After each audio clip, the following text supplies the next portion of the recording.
Seja bem-vindo ao podcast Cinemação 503. Eu sou Rafael Arinelli e hoje comigo temos aqui a criadora do Cinemafilia, colunista do Cinemação e da revista Singular, a crítica de cinema Fabi Lima. Eu ia falar Fabiana, mas eu já tô tão íntimo que é Fabi Lima. Gente, que introdução chique. Obrigada, Rafa. Sim, só faltou a primeira de seu nome. Né? Não, me senti a própria da idade. Que demais, Fabi tá aqui com a gente, vai ajudar, e foi a Fabi que começou esse movimento de precisamos falar sobre Close, né, Fabi? Eu sou apaixonada por esse filme. Assim, realmente, eu vou falar isso ao longo do podcast, mas já começando dizendo que foi o meu filme favorito do ano passado. Então, eu sou meio emocionada. Eu sou até suspeita pra falar desse filme, mas, enfim, estamos aqui. Pois é. E temos aqui também, né, um sócio já do Cinemação, coordenador de estratégia de conteúdo de multiplataformas, host do Logado e do The Sasser Show, Edu Sasser. Olá! A novidade, né, gente? Novidade no elenco.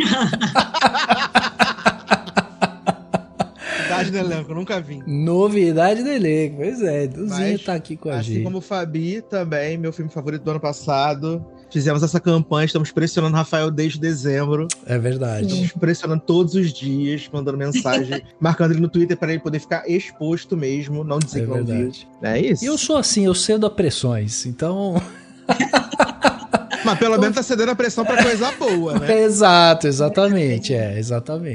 E aqui, né, temos a volta de uma querida que devia ter voltado mais vezes, a gente não conseguiu trazer ela antes, mas está aqui, finalmente, ela que é integrante lá do Abracine, né, Associação Brasileira de Críticos de Cinema, das Elviras, né, o coletivo de críticas de cinema. Ela tá aqui, editora-chefe lá do Cenas de Cinema. Temos aqui Cecília Barroso. Olá! Pois é, depois de tanto tempo tô voltando. Era pra ter voltado agora há pouco tempo e não consegui, mas estou aqui hoje, super afim aí dessa campanha, apoio a causa. Acho que é um filme, precisamos falar sobre Close mesmo, precisamos falar sobre essa masculinidade tóxica. Tô aqui apoiando, acho um filme maravilhoso, incrível, tô muito bem acompanhada pelo Edu e pela Fabi, pelo Rafa também. Tô muito feliz de estar de volta depois de tanto tempo. Que bom que tô aqui com vocês. Muito legal. Cecília, que bom ter você aqui com a gente de novo. A gente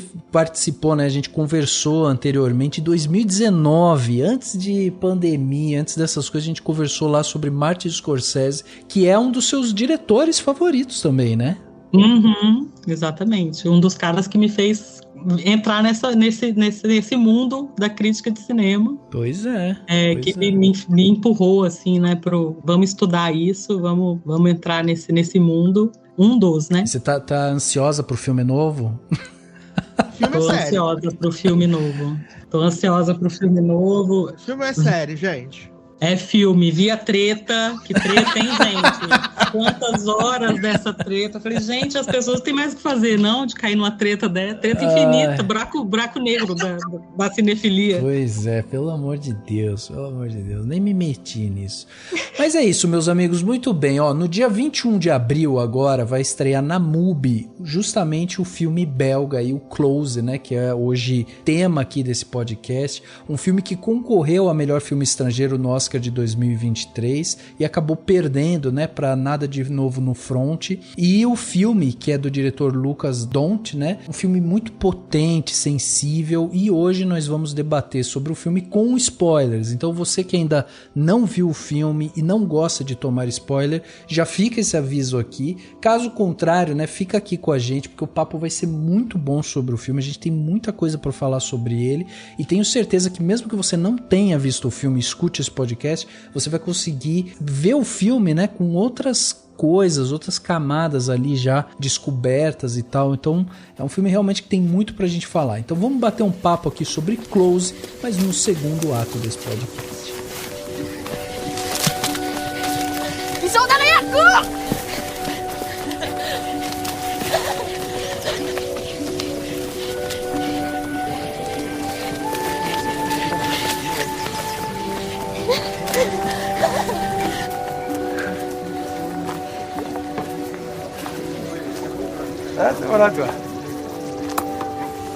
veux dormir chez Rémi ce soir?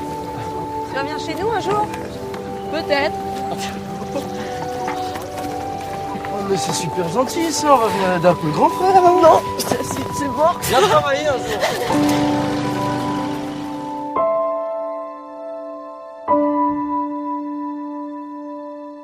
Chegava aos cinemas no dia 2 de março de 2023 o filme belga Close, filme dirigido por Lucas Dont, Quentin de Bruyne, Gustave Deville, Emily Dequin, entre outros, né? Mas esses são os principais nomes. Close custou aí cerca de 5 milhões de dólares e até o momento ele arrecadou ao redor do mundo 3,3 milhões de dólares.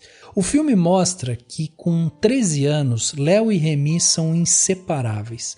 Eles passam cada momento juntos, brincando no campo de flores e dormindo na casa um do outro. Porém, ao começarem um novo ano letivo, as pressões do início da adolescência desafiam seus vínculos com consequências inesperadas e muito significativas. O filme venceu o Grand Prix de Cannes de 2022 e foi indicado ao melhor filme estrangeiro no Oscar de 2023. Além de Lucas Dont, né, na direção, que também escreve o filme, o diretor, que é belga e tem 31 anos, antes tinha dirigido um outro longa chamado Girl, que está inclusive na Netflix, né? E antes de Girl ele tinha feito outros curtas-metragens, mas esse é o segundo longa que ele faz. O filme também é escrito pelo Angelo Tissens, que é um roteirista super jovem também e que trabalhou com o Lucas justamente em Girl.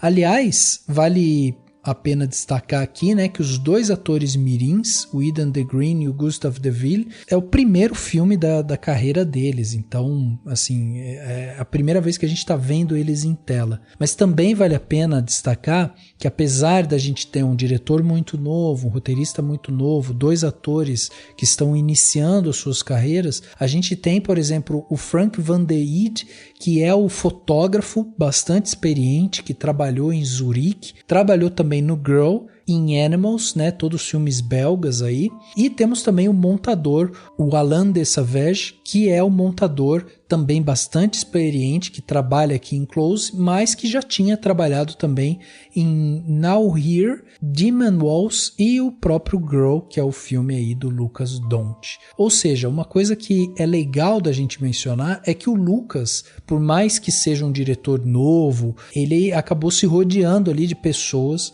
que trabalharam justamente no seu primeiro longa, ele levou para o segundo longa, e aí a gente consegue ver um salto, né, de qualidade, apesar de Girl ser um filme muito bom também. Então é isso que a gente está encontrando aqui em termos de ficha técnica de Close. Uma das coisas que já me chama muito atenção quando a gente começa vendo o filme é justamente a fotografia do filme, né? Porque já logo no começo, quando a gente vai sentindo o clima do filme ali e tal, a gente percebe a utilização recorrente ali de umas cores muito fortes, e o filme ele vai te envolvendo naquilo, e aí você vai vendo quase de uma forma literal ali, né? O Léo e o Remy sendo envolvidos mesmo pelas cores. E aí o Lucas também faz uma brincadeira que eu acho interessante, que ele faz essa mudança assim, né, de câmeras assim um pouco mais abertas e câmeras bem fechadas nos dois, sempre mantendo eles muito centralizados na tela. Isso eu tô falando, né, no primeiro ato do filme ali.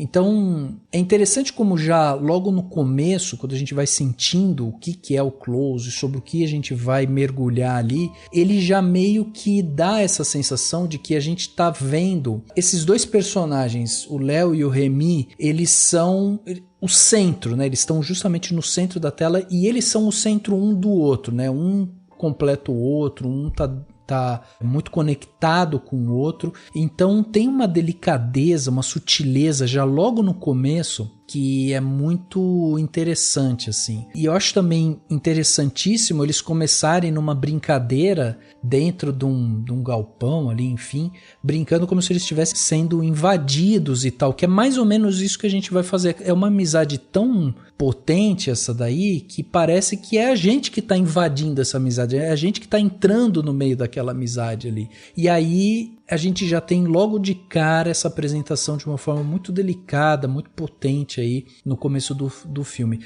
Vocês já foram sentindo isso logo no começo, sim, essa conexão entre os dois, os desenhos, né, que o filme começa a trazer pra gente ali? Como que vocês foram recebendo o filme logo no começo, assim? Eu acho o Don't ele é muito sensível, assim, no trato da imagem, né, assim, a gente já via isso no filme dele, o Girl, né, tá na Netflix, eu acho, o filme. Ele tem essa coisa de trabalhar primeiro com a juventude, né? Com protagonistas mais novos. E no Close, uma coisa que eu acho muito interessante que é que ele traz essa coisa trazer pra gente a relação mesmo. E quando ele brinca com a coisa do pique-esconde, né? Como se eles estivessem escondidos ali, ele tá sempre jogando com nós dois e o mundo, né? É o tempo todo isso, assim, a vastidão do mundo e esse universo de nós dois, assim. Então é sempre essa amizade nesse universo restrito, essa amplitude do mundo.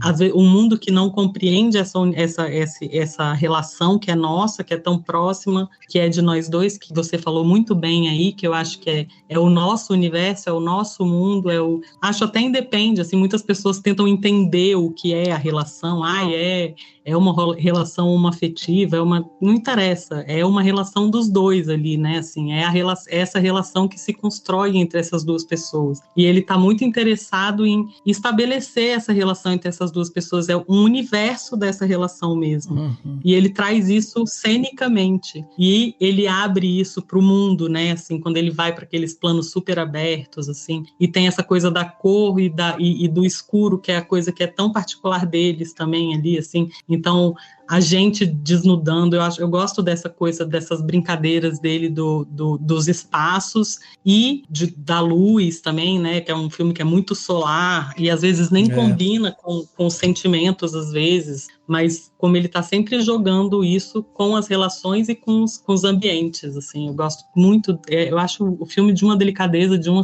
sensibilidade absurdas. Sim. Eu acho muito interessante o fato de que a gente tem esse começo com esses planos super abertos, mas o momento em que a gente tem o impacto realmente, assim, de que tudo vai mudar é quando a câmera sai de um foco muito específico entre os dois, quando eles estão no pátio da escola pela primeira vez, e eles são colocados naquele ambiente, e o Lucas Dont faz um zoom out bem grandão para pegar ali o pátio da escola e mostrar que eles estão ali no centro ao redor, assim, agora de várias pessoas. Contraposição com aquela primeira cena onde a gente vê eles livres correndo ali naquele campo. Então, é o primeiro momento em que eu sinto que vai começar a ter alguma coisa ali, aquele momento, aquilo ali que era tão aberto, que era tão amplo, que era tão livre, passa a se tornar algo enclausurado, sabe? Algo completamente ali cheio de, sabe, assim, um ambiente desconfortável. Eu sinto que parece que ele quer mostrar pra gente que eles foram jogados ali, sabe? E que a partir de agora as coisas vão começar a mudar. E aquele momento ali me deixa muito tensa. Esse zoom out me deixou muito tensa, porque foi o momento mesmo que eu comecei a perceber como é que eu comecei a imaginar, nossa, como é que vão interpretar isso? E aí eu concordo com o que a Cecília falou, no sentido de que quando eu assisti o filme, e assim, eu tive o grandioso privilégio de assistir ele em Cannes, então assim, eu era parte dessas pessoas que não tinham lido nada sobre ele, né? Então não tinha como ter nenhum tipo de ideia sobre o filme, eu simplesmente só assisti o filme, então eu não sabia do que se tratava direito, então eu não tive ideias prévias do filme. E eu senti justamente que ele não queria colocar ali nenhum outro subtexto de nada. Então, assim, eu acho que ele não quis entrar muito em nenhuma pauta, ele só colocou ali a relação entre os dois, e o que a gente infere disso vem muito da nossa sensibilidade e da sensibilidade que ele transmitiu a partir daquela relação. Então, eu acho que o realmente maior foco é a relação dos dois. E é isso que é o mais bonito, porque pra mim foi um filme, assim, extremamente sensível. E o que ele mais me tocou enquanto mulher, acredito que a Cecília também, porque ela já falou isso, foi a questão da masculinidade tóxica, porque é algo que é muito perto do que a gente acaba sentindo mesmo, né?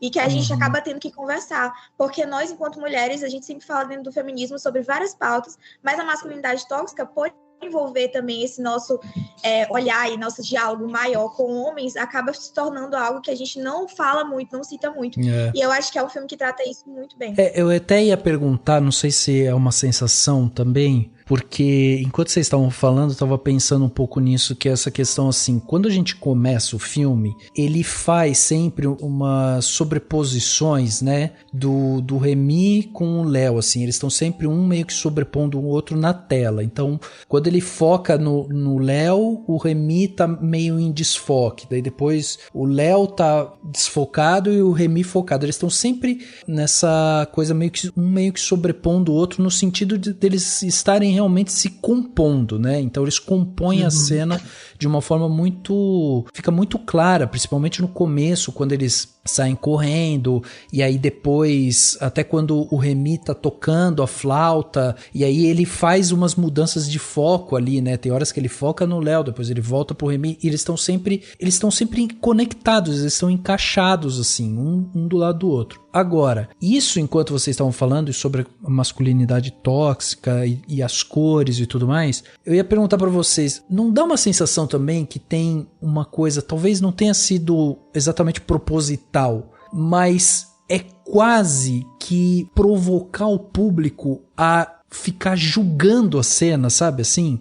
Tipo, eu vou montar um negócio aqui que eu quero que você diga o que você acha sobre isso, sabe? E aí você, na visão de espectador que tá entrando no meio daquela relação, você tá olhando para aquilo e já fica, mas que coisa, nossa, olha só como eles se relacionam e tal. Então você se coloca meio que na posição de eu sou a pessoa que tô pensando isso daqui, tô meio que julgando isso, e aí eu já vou meio que tentando entender a relação deles, assim, mas não tem um ar, assim, meio que provocativo do tipo, como é que você enxerga essa relação, sabe, assim? Assim, Rafa, como a Fabi falou, eu também cheguei pra ver o filme sem ver nada, né, acho que tinha visto o teaser só, que era basicamente eles correndo ali no campo de flores e tal, e eu não tive essa percepção, né? Assim, eu vou deixar todas as partes técnicas pra vocês, eu vou falar só do meu coraçãozinho mesmo, gente.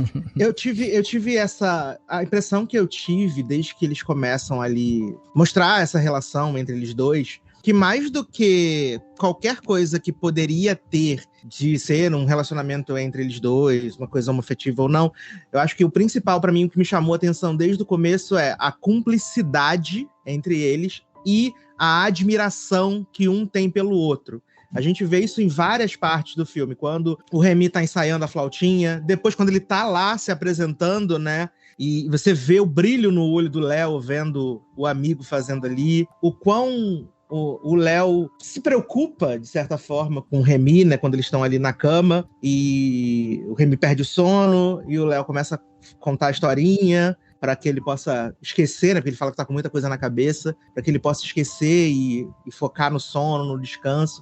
Então, desde o começo eu senti muito dessa cumplicidade e admiração entre os dois, né? Eu posso ser bem burro, gente, que eu não entendo nada das linguagens cinematográficas, tá, gente?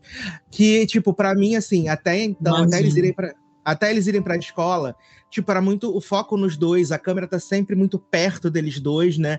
E, tipo, eu senti que quando eles estão ali na escola, que a Fabi falou que tem esse zoom out, né, que a gente vê, pra mim, assim, também tocou muito na questão, assim, de, tipo, até então o mundinho eram eles dois, e a partir de agora não é mais.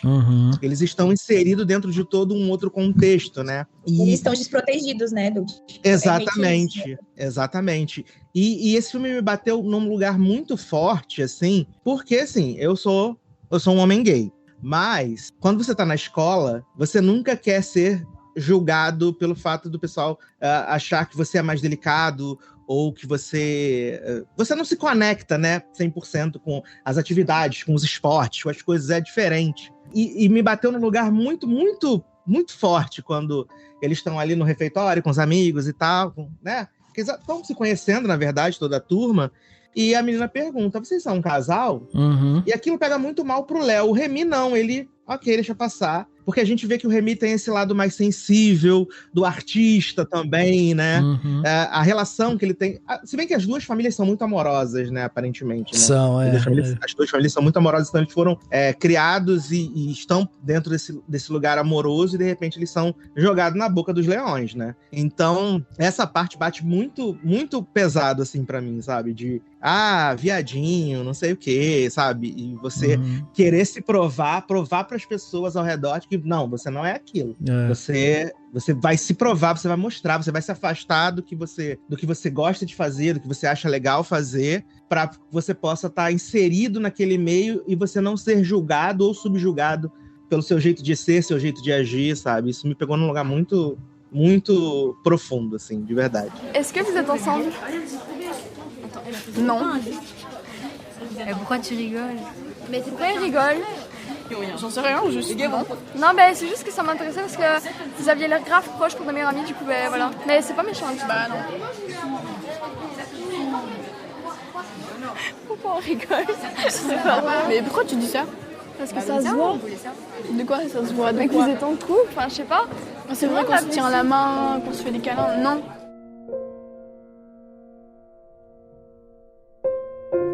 Você sabe que me chama a atenção justamente porque essa pergunta que vem dos colegas pra eles, tipo, vocês são namorados? Essa pergunta é com 12 minutos de filme. É isso que me chama a atenção, porque a gente tem 10 minutos de filme que a gente já entende o tamanho do relacionamento deles. E aí que tá, não é nem uma questão de ser um relacionamento homoafetivo ou não. É só que com 10 minutos, o Lucas consegue transportar pra gente o peso desse relacionamento ao ponto de, com 12 minutos, eles estão sendo questionados de uma coisa que ele provocou o público a pensar sobre aquilo, entendeu? Então, quando a pergunta vem dos colegas, é quase que uma pergunta do próprio público, do que está acontecendo. E eu acho que essa que é a provocação. É uma provocação talvez meio subjetiva, do tipo, você tá aí julgando, entendeu? Você faz parte desses coleguinhas que estão aí, estão olhando isso e tá julgando também. Mas eu não pensei isso, Rafa. Assim, hora nenhuma eu tive esse pensamento. Assim,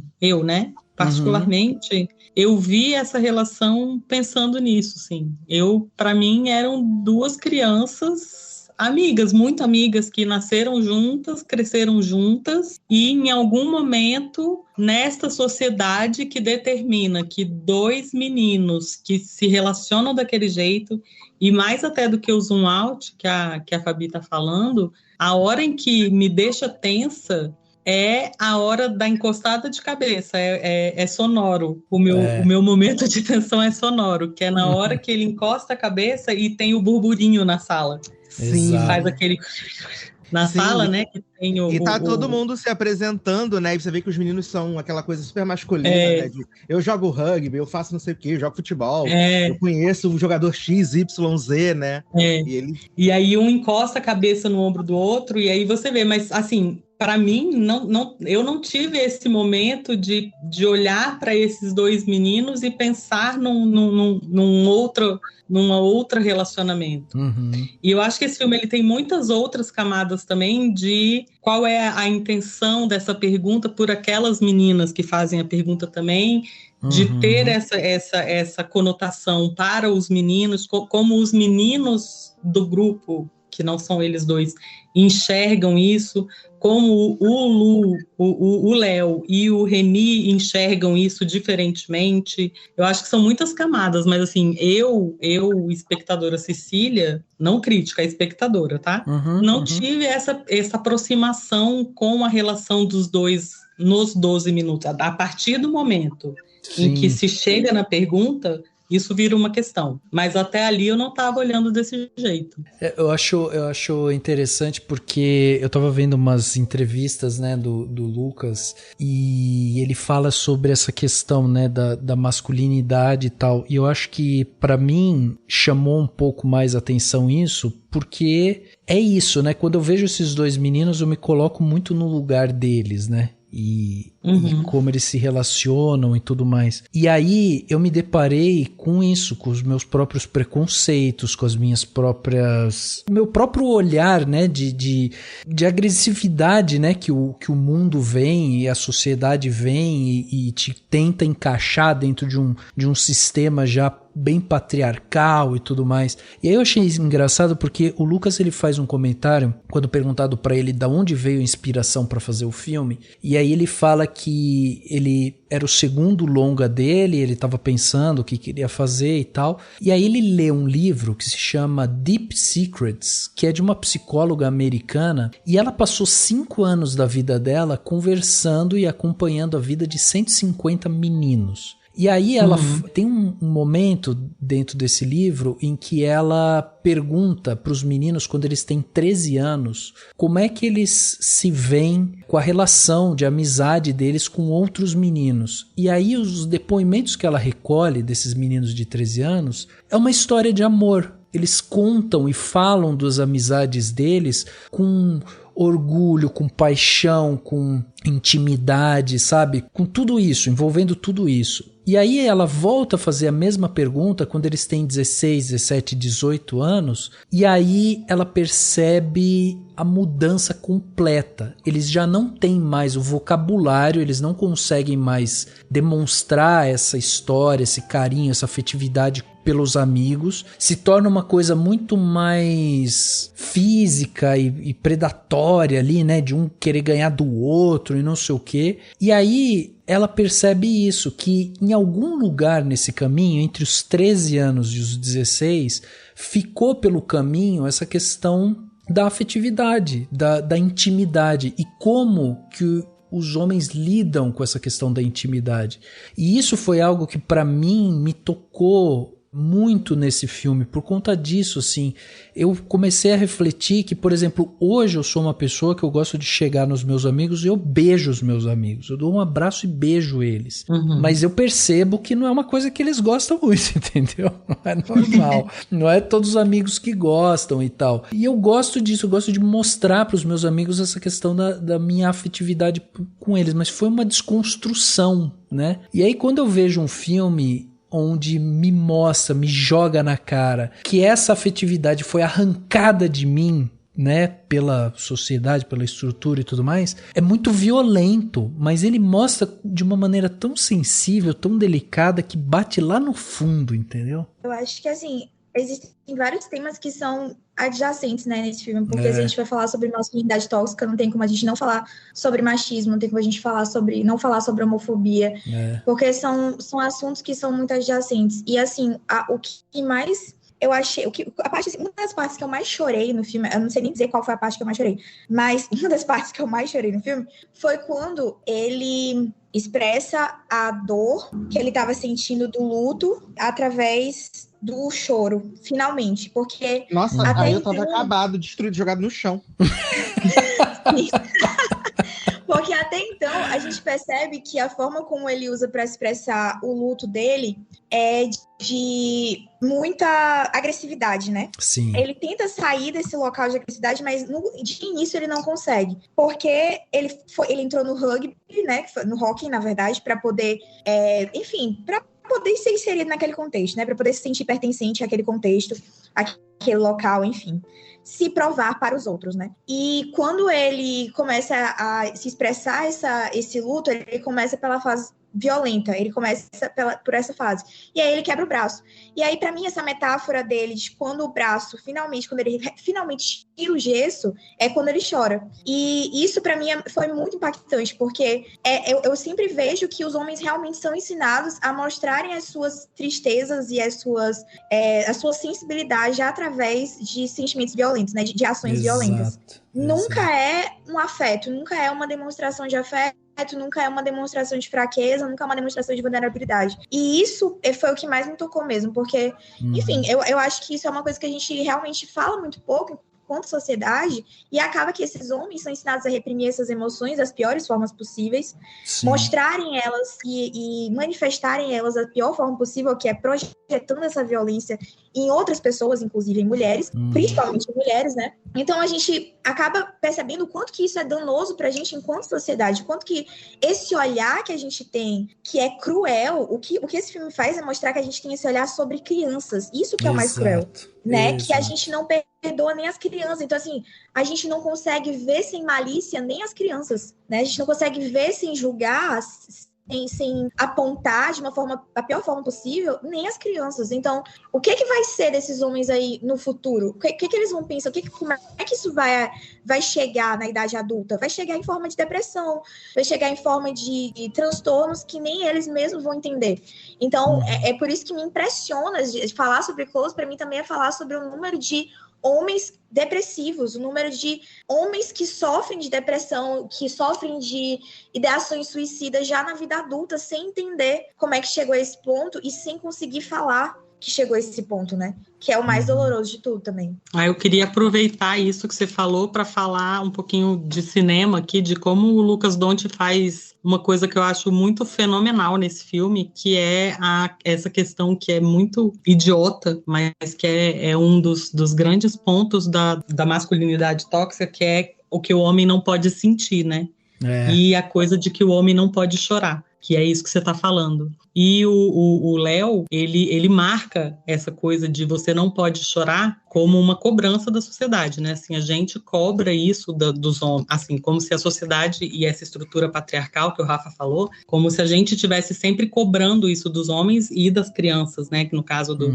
E o Eden Dembrini é incrível no papel, e ele marca isso cinematograficamente quando ele põe o Eden Dembrini olhando para a câmera, né? Assim, quando ele meio que ele quebra sem quebrar essa quarta parede, e ele joga o menino sempre olhando para a mãe, como se assim, a mãe pode chorar, mas eu não posso. E aí ele quebra isso, são dois momentos muito fortes no filme. Quando ele quebra, ele mostra o menino, olha para a câmera, olha para a gente, e não chora. São momentos muito fortes de... Agora ele vai chorar, né? Assim, agora são momentos muito marcantes, muito...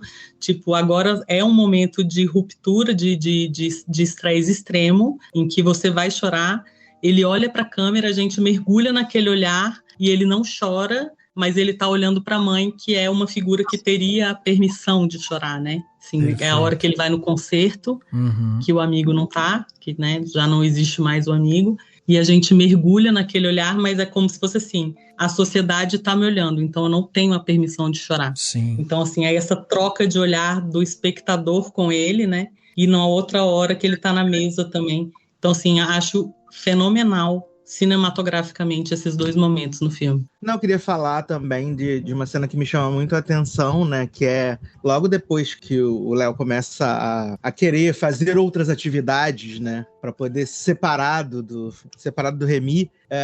Para mim, duas cenas assim também são muito chaves, né? Que é a cena em que eles estão no mesmo esquema, dormindo na mesma cama no quarto. O Léo sai, deita na cama de baixo, né? Uma coisa que ele nunca tinha feito até então. E aí, quando o Remy acorda no outro dia, o Remy acorda, vê que ele não tá lá, deita na cama, né? Quando eles acordam, eles começam com aquela briguinha que aparentemente parece ser uma coisa super inofensiva, né? Uma coisa que acontece, e aí, de repente, você vai vendo a proporção que vai ganhando, né? A raiva, principalmente do Léo, que vai tendo, né? Naquela situação, e a forma com que o Remy sente esse baque, né? Quando eles estão na mesa e que eles estão tomando café lá com os pais do Remy, né? E o Remy fala que não tá com dor no estômago. E ele começa a chorar ali na mesa, mostrando essa sensibilidade que ele tem maior. E a mesma coisa quando o Léo vai com os meninos do hockey pra escola e não espera por ele, né? Sim. Porque ele pergunta: por que você não me esperou? Você sempre me espera. E o Léo fala assim: eu saí mais cedo. Ele: mas você sempre me espera. E aí o Léo fala assim: não precisa chorar. Vem aqui, fica com o grupo. E, instintivamente, acho que o Remy também não sabe como lidar com o que ele tá sentindo, e ele tenta partir pra violência, né? Pra expor essa dor que ele tá sentindo. Sim. E são dois momentos muito, assim, que me pegam muito também. Nesse filme todo me pega, né, gente? Mas, assim, particularmente... A cena do ônibus também, sair arrasado, né? Mas é isso, gente. Nossa, terrível. Mas você sabe que tem uma coisa interessante disso que você estava falando, Edu, que é justamente que nenhum dos dois sabe lidar com isso que eles estão vivendo, né? Porque o Léo, enquanto percebe que ele, assim, ele tem um instinto que ele quer ser aceito pelo grupo, pela escola e tal. E o Remy é o menino sensível que quer manter a amizade dele. Ele não tá nem aí pra esse negócio da aceitação. Pra ele quer continuar mantendo o status quo daquela amizade. Exato. Pra ele, nada do que ele tá fazendo ali é um problema. Tanto que, logo depois que as meninas perguntam, né, no dia seguinte, eles estão deitados na grama, né? Aí o Remy levanta e deita por cima do Léo. E aí o Léo vai se desviando dele, né? Fala, tô com calor, não sei o que e tal. E é uma coisa que pra eles, beleza, perguntaram, já falamos que não tem nada a ver e tamo junto, é isso aí, né? E eu acho muito simbólico algumas coisas aqui, até trazendo para esse ponto cinematográfico que a Cecília estava falando. Primeiro, que eu acho muito simbólico, o Remy, ele tá em praticamente todas as cenas sempre tomado pelo vermelho, né? Ele veste sempre uma blusa vermelha, a parede do quarto dele é vermelha e tal. Então o Remy é essa coisa apaixonante, essa coisa sensível, essa coisa que, né, ele tem uma característica muito mais amorosa e tal. O Léo, não, o Léo ele tá sempre de branco, o Léo tá sempre nessa coisa, e o branco é isso, né? O branco é uma cor fácil de se encaixar com outras cores, né? Então, o Léo é isso, o Léo é o carinha que tá querendo fazer parte do grupo X, do grupo Y, não sei o que e tal, e eles têm essa incompatibilidade nesse sentido, mas nenhum dos dois sabe lidar com isso.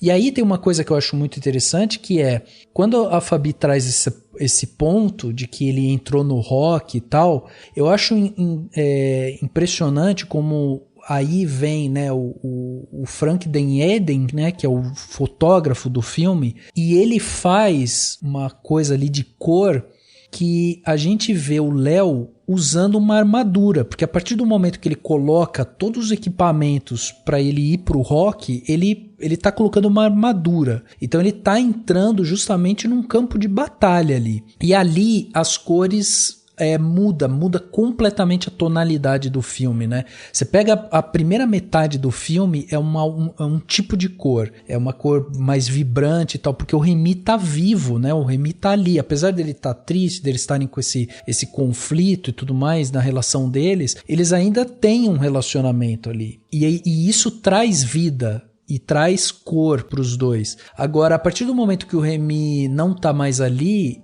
a tonalidade do filme inteira muda. Você tem muito mais um ganho de marrom, de preto, as cores do luto, né, vão tomando conta cada vez mais. E aí a gente vê justamente esse Léo montado nessa armadura dele, porque como ele não sabe lidar, é muito agressivo, é muito brutal a maneira como a sociedade monta esse menino, né? Então a maneira para ele lidar com isso é camuflando isso. Então tem que entupir ele de roupa, entupir ele de material ali, porque ele não tem mais como extravasar isso, botar isso para fora. E eu acho isso muito simbólico também. Leo. Léo?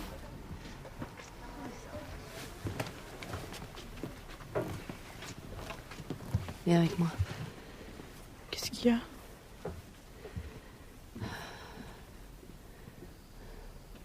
Viens. Pourquoi?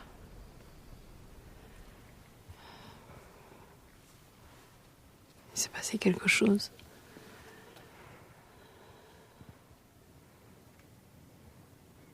Dis-moi. C'est Rémi.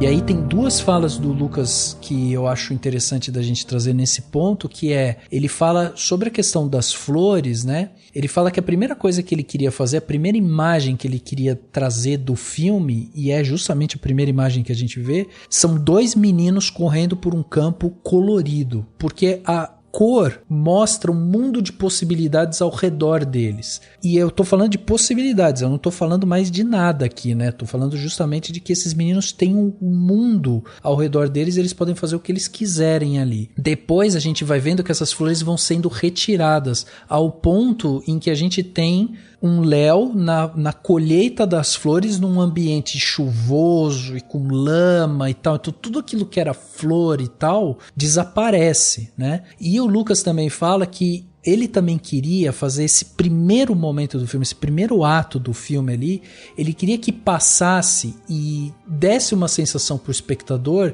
de que aquilo ali durou pouco, ele poderia ter durado muito mais, sabe, assim? E eu acho isso muito simbólico, porque é isso, como que ele transmite isso pra gente? Através justamente dessas cores, né? Porque quando a gente vai vendo esse monte de cor, esse vermelho tomando, e, né, os meninos rindo e brincando e tal, e aí começa a ter esse conflito no relacionamento deles, a gente vai vendo como, putz, eu queria tanto voltar pro começo do filme e ver aquela coisa de novo, sabe? Eu quero viver dentro dessa coisa bonita que eles estão tendo ali, porque tá ficando ruim, tá ficando pesado, tá perdendo a cor, né? Eu acho assim interessante também, Rafa, nesse contexto, que a hora que eu falei que ele tira o gesso, né, é o momento em que o ambiente tá mais próximo do solar, que você tava falando também. A luz do sol invade aquela sala onde ele tá. E eu acho que é meio que isso, assim, porque ele também busca, além de superar o luto, ele sente uma parcela de culpa, né? Uhum. Ele sente uma parcela de culpa muito forte. Na verdade, ele sente muita culpa. Tanto que por isso que ele vai, né, atrás da mãe, do Remy, vai tentar falar e tal. Então, é um momento também que ele encontra, depois de tudo que ele ouviu da mãe do Remy também, tudo que aconteceu, é o momento em que ele finalmente consegue, eu acho que, se perdoar. Talvez ele não tenha se perdoado pra sempre, né? Porque eu acho muito difícil se perdoar de um trauma assim. Mas eu acho que é o momento em que ele consegue encontrar alguma coisa próxima a isso. Sim. E eu acho que é o momento em que a luz acaba entrando, assim, pela primeira vez depois do acontecido, né? E essa questão que você estava falando da luz é interessante, porque um pouco antes da gente ter a morte do Remy, é interessante isso, porque a gente tá tomado pelo vermelho, o vermelho toda hora tá tomando, o Remy usa uma blusa, tipo um vermelho, um bordô, assim, bem forte, e uma das últimas cenas, que é eles dois de bicicleta indo em direção à escola, acho que eles estão voltando da escola, porque o Remy vai lá, né, ver ele jogar e tal, e aí eles acabam voltando pra casa, e aí tem aquela cena muito simbólica deles indo por caminhos separados, né? A câmera vem acompanhando os dois, um ao lado do outro, ali já não tem tanto papo e tal, e aí a câmera fica no Remy e você vê o Léo indo para um lado, né? Eles dão um tchau e vão embora. Nesse momento do tchau, nesse momento que há essa ruptura, e aí ali é a ruptura, o Remy já tá usando uma roupa que já não é um bordô, é um vermelho bem opaco, assim, é um bordô que perdeu totalmente a cor. Então ali a gente já tem a caracterização de como que o Remy tá. O Remy, sabe, tá completamente triste e perdeu realmente sua luz, né? Então até nesses momentos, quando a gente vê, tipo, a questão do gesso e tudo mais, eu acho que tem essas relações que eles fazem, né? Justamente o relacionamento dos dois. Porque depois desse momento que eles vão por caminhos opostos, ali a gente não vê mais o Remy. O Léo vai sozinho, eles depois acabam indo pro passeio, não sei o quê. Quando chama todo mundo no passeio e chama o Remy não está, eu falei, não é possível que eles vão fazer isso comigo. Você achou mesmo? Você já tinha essa impressão? Sim, quando a pessoa não vai no passeio, eu falei, cara, alguma coisa aconteceu. É um indício. Alguma coisa aconteceu. E aí quando você vê toda aquela tensão na viagem de volta, os professores recebendo a ligação, dizendo que os pais estão esperando na escola, você fala, cara, ferrou. Mas assim, uma coisa que eu acho que é um dos temas do filme também, eu acho que o Remy, ele já é uma criança que ele já tem questões psicológicas ali, né? Ele já desde o começo, quando ele fala assim, eu tô com muita coisa na cabeça, eu não tô conseguindo dormir, ele já é uma criança que ele já tem essas, apesar da amizade, de tudo com o Léo é o amigo que ajuda ele a superar algo que ele já tinha, uma melancolia e uma tristeza que ele já tinha dentro dele, né? Assim, já era algo que existia no Remy, assim, já não é, assim, ele existe essa culpa dentro do Léo, mas o Remy, a depressão do Remy, ela vem antes do afastamento, né? Assim, não é uma coisa que é causada pela ruptura. Sim. A ruptura é só um baque maior, né? Que vai fazer ele tomar essa decisão. E vocês sabem que depois que a gente tem essa cena da briga deles no pátio, né? Que a Fabi até que falou sobre, né? Como o Remy vai pra cima e tal, e ele, né? quer tentar resolver ali daquele jeito e tudo mais. Eu acho interessante que o Lucas, ele corta a cena, tem um corte muito seco, e em seguida você tem uma máquina no campo lá, passando e cortando todas as flores, né? É uma cena super violenta, assim, porque eles têm essa briga e em seguida você vê a destruição de um campo de flor. Então é tipo... É muito simbólico isso, né? De mostrar realmente que a amizade deles ali tá muito abalada. Só que é engraçado, porque o Edu falou isso dele não ir no passeio. A primeira coisa que eu pensei, porque apesar da pressão pública que eu sofri pra ver esse filme, eu consegui fugir dos spoilers dele. E aí, eu fui assistir o filme e eu não tinha assistido nada não tinha lido sobre ele e tal. Eu tava meio que me preservando, né, nesse sentido. E quando eu vi que o Remy não tinha ido no passeio, a sensação que eu tive é que, ele pediu pra mudar de escola, sabe? Assim, ele falou, não quero mais ir pra lá, desisti, não quero mais e tal. Pra mim, o baque veio quando eles chegam do passeio, e aí você começa a ver aqueles pais chegando e tal. Eu falei, aí que eu tive essa sensação que o Edu falou. Quando a mãe entra no ônibus. Nossa, aí aquilo ali me destruiu. Só o olhar dela já destrói tudo, né? Só o olhar que eles trocam na hora que ela entra, assim, ela não precisa dizer mais nada, já dá pra saber ali, pela tristeza que ela passa no olhar, que você já sabe o que aconteceu. E é muito impactante, né? Porque a gente fica... Cara, a sensação que eu tive ali na hora foi tipo, o que vai acontecer com esse menino? O que a gente produziu aqui, entendeu? O que nós, como sociedade, fizemos? Essa é a sensação mesmo, de que merda a gente tá fazendo com essas crianças, com esses meninos, né? De criar uma sociedade que não aceita meninos que têm uma amizade. Uma amizade, E você sabe, Cecília, que eu acho que isso que é uma coisa que me chamou muito a atenção, assim, porque o filme, ele passa por isso, ele dá a entender essa questão do relacionamento deles, e é por isso que até comecei falando pra vocês, assim, que ele coloca meio que o julgamento na mão do público, né, essa questão da homoafetividade, porque ele não se debruça nisso, ele só passa. Então ele entrega isso daí pra gente. E aí, quando eu comecei a repensar o filme, eu falei assim, cara, não tinha absolutamente nada ali, era só amor de amigos, dois amigos ali e tal, e a gente vai construindo isso, sabe? E é isso que eu acho muito perverso, né? Muito perverso isso. E eu, nessa entrevista que eu tava vendo do Lucas, eu vi ele falando isso, assim, que ele com 13 anos, ele tinha uma vontade ele nunca pensou em ser um cineasta, ele queria ser dançarino. E aí teve um momento com 13 anos que ele resolveu fazer uma performance e ele resolveu escolher como música uma música da Shakira para ele dançar. E daí ele falou que quando ele fez a performance dele, ele percebeu os olhares, os comentários e tal, porque a Shakira, as danças da Shakira são super sensuais e tal, né? E aí ele falou que ele ficou tão embaraçado com aquilo, né? Tão envergonhado com aquilo, que ele parou. Ele falou que nunca mais dançou em público, a não ser quando ele ia pra boate. Ele parou. Então eu acho que essa é a essência do filme, sabe? Que quando você tem pequenos sinais, assim, pequenas coisas de demonstração de afetividade, de intimidade, aí o filme se debruça muito nessa questão do nosso olhar patriarcal e tudo mais, dessa masculinidade tóxica que se debruça em cima da afetividade masculina para dizer, não, o homem não pode ser afetivo com outro homem, o homem não pode demonstrar intimidade com outro homem, não, isso daí não é coisa de, isso daí não é coisa de hominho, não, de macho, entendeu? Enquanto homem, isso é um saco, gente. É um saco, Você não poder expressar os seus sentimentos por causa do que as pessoas vão achar ou do que os seus próprios amigos, seus próprios familiares vão achar, sabe? Isso é muito ruim.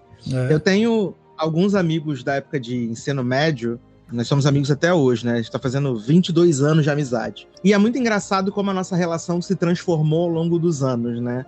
Que quando a gente estava estudando, seus 16, 17 anos, né? Era aquele negócio, no vestiário ninguém fala com ninguém olha pra ninguém brinca com ninguém. E hoje em dia, a gente é essa coisa, como o Rafael fala, de se cumprimentar dando um beijo, dando um abraço, porque a gente tá num outro lugar e a gente deu uma evoluída, né? Mas a gente sabe que não é o comum, não é o normal. O negócio é que se a pessoa ela é instigada e criada e condicionada a ser daquela forma, homem não chora, homem não demonstra afeto, homem não pode abraçar o outro homem, é muito difícil que esse ciclo seja quebrado, né? Eu acho que hoje talvez a gente comece a ver algumas mudanças, mas a gente sabe que é muito, muito, muito, muito fora da realidade ainda, né?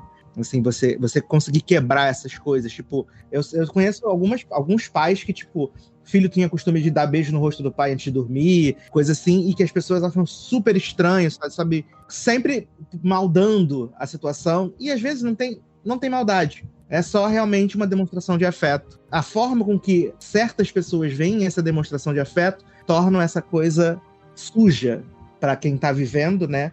E a pessoa não demonstrar mais esse afeto, porque ela sabe que talvez vai ser melhor para ela. E é uma coisa tão doida, assim, que é uma coisa tão internalizada, a própria criança mesmo, né? Assim, desde muito cedo, ela se sente culpada, vai nesse caminho de eu não posso fazer, é errado eu fazer, eu tenho que fazer coisas, jogar hóquei, né? Como o caso do Léo, eu tenho que fazer uma coisa bem masculina, me firmar aqui nesse mundo para ser aceito, eu tenho que rejeitar o amor, como disse o Rafael, né? Assim, é isso, é negar o amor, é uma coisa tão louca, absurda. Exatamente. E o pior, assim, é que às vezes eu não consigo pensar porque eu não sou mãe, né? Eu não tenho filhos, eu não consigo pensar em como que isso iria me deixar indignada. Mas, ao mesmo tempo, eu também fico pensando que nenhum pai quer ver o filho sofrer como eles estavam sofrendo naquela situação. Porque eles estavam tão protegidos dentro de casa e, de repente, eles foram jogados em um ambiente tão inseguro que parece que essa questão de passar esse tipo de noção para a criança vai da pior forma possível, como se fosse ensinar ela a se proteger. Seria mais ou menos isso, né? E isso que me deixa, assim, é muito triste falar isso, porque é como se os pais estivessem com tanto medo, com tanto receio de que passassem por isso, que os filhos passem por isso, que eles meio que vão podando desde casa para que isso não se torne uma questão, para que não tenham que lidar com isso, e enfim.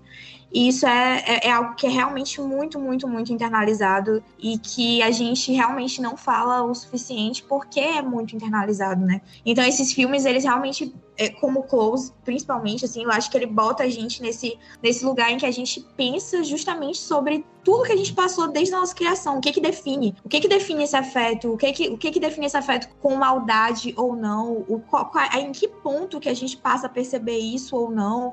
E como que a gente se comporta e como é que é o nosso próprio olhar. É realmente o que o Rafa falou em relação a se perceber enquanto espectador e tentar entender o que você sente a partir daquilo, porque é como você também se comporta, né? Então ele joga isso também pra ti, e eu acho que isso que é fantástico, cinematograficamente também falando. E eu acho que tem uma outra coisa também, que é esse questionamento que ele faz de uma forma até que fica num subtexto ali, que é a questão de que a gente pode ter o nosso coração partido, não necessariamente por uma relação na vida amorosa. A gente pode ter o nosso coração partido por uma amizade, né? E eu acho que isso também fica muito evidente aqui, assim, porque essa relação de amizade é uma relação também de amor, de carinho, de cumplicidade e tal. Então existe uma construção em relação às amizades que às vezes a gente deixa num ponto como se isso fosse algo,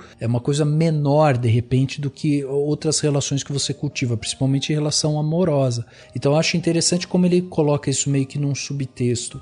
E eu acho apesar de ser terrível a cena no sentido emocional, né, de quando o Léo descobre a morte do Remy, eu acho toda essa construção que o Lucas faz ali assim, brilhante, porque a mãe entra dentro do ônibus, a gente tem o Léo sozinho no ônibus, ela não fala exatamente o que aconteceu, e aí você vai vendo o Léo se desmanchando ali na frente, você vai vendo os olhos dele ficando marejados, e quando ela conclui falando assim, olha, ele não tá mais aqui, aí destruiu o Léo. E aí ele sai correndo, pega a bicicleta e tal, e a mãe vem vindo atrás, né, de carro. Ela vem vindo atrás acompanhando ele, e ele tá de bicicleta porque ele tá nesse impulso da raiva, da negação, de tudo que tá ali. E nesse momento a gente tem um Léo vestindo, né, o seu casaco lá preto, então ele tá sendo tomado por essa tristeza, por esse luto e tudo mais. Quando ele para a bicicleta e sai correndo em direção à casa do Remy, ele sai correndo pelo campo, naquela corrida desesperada, replicando muito do que ele fez, né, com o próprio Remy. E aí tem um momento que tem um corte, e ele vai chegando na casa tá bem mais escuro, né? Tá tudo escuro. Quando ele chega na casa, tá assim, você vê o contorno do Léo ali. Então, naquele momento, a gente vê que ele tá entrando justamente nesse ambiente mais fúnebre, nesse ambiente de perda, de tristeza e tal. E aí, o Lucas faz uma escolha de vir atrás do Léo, e ele vai caminhando em direção ao quarto do Remy, que a gente só sabe que é o quarto do Remy porque a gente vê a luz vermelha, né? A luz vermelha do quarto. E isso é tão maravilhosamente construído, porque a gente vai vendo o Léo, que tá já todo tomado do escuro e tal, começa a ser tomado um pouco por esse vermelho. E quando ele chega até o quarto do Remy, ele vê lá a porta quebrada, então houve uma violência ali, houve uma coisa super violenta, e aí de novo o Lucas faz um outro plano, daí de dentro do quarto, filmando o Léo lá fora, e aí você tem um reflexo da parede vermelha meio que no rosto do Léo, então você vê que o Remy virou um espectro ali, né, dentro do próprio Léo, assim, o Remy não existe mais, ele agora faz parte do Léo. O Lucas faz um corte bruto assim mesmo, e fica uns segundos tudo preto, que é quando o Léo tá voltando meio que pra casa, né? Ele tá caminhando na escuridão, mas fica escuríssimo assim. Então a gente vê que assim, uma coisa dentro do Léo ali realmente morreu, acabou. Então ele acabou de perder uma relação de amizade, de intimidade, e ele não sabe realmente como lidar. Ele tá perdido nessa vastidão, né? Eu acho isso... A construção é maravilhosa e é devastadora, né? Quase chorei de novo, inclusive. Eu mesmo.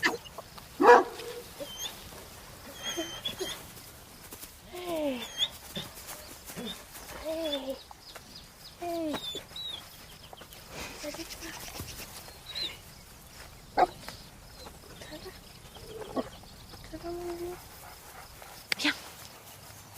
T'as vu? T'as vu qui est là? Oh, il est content de te voir. Moi aussi, je suis contente de le voir. Tu lui as manqué.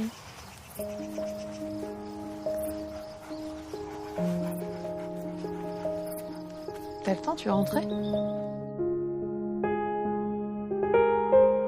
Eu não tive essa experiência de perder um amigo tão jovem. Eu perdi uma amiga quando eu estava na faculdade, então já era, né, um adulto já. Já é uma coisa que você não sabe direito como lidar com aquilo, com quem conversar, o que fazer e tal. E as cenas seguintes que a gente vai vendo do Léo é ele tentando tocar a vida pra frente, né? Ele tentando se movimentar. Então eu também acho curioso isso, não sei como que vocês viram, porque tem alguns momentos, já no segundo ato do filme, quando a gente já não tem mais o Remy, que primeiro a gente vê o Léo vestindo mais cinza, então ele tá de luto. O Léo, que no começo do filme tá vestindo branco, agora a gente vê ele vestindo muito mais cinza, umas cores mais escuras e tal. Só que tem momentos no meio do filme que a gente vê ele brincando ainda, a gente vê ele ainda correndo, a gente vê ele fazendo algumas coisas e vê ele com uma certa, né, com uma certa felicidade. Como que vocês olharam pra isso, assim?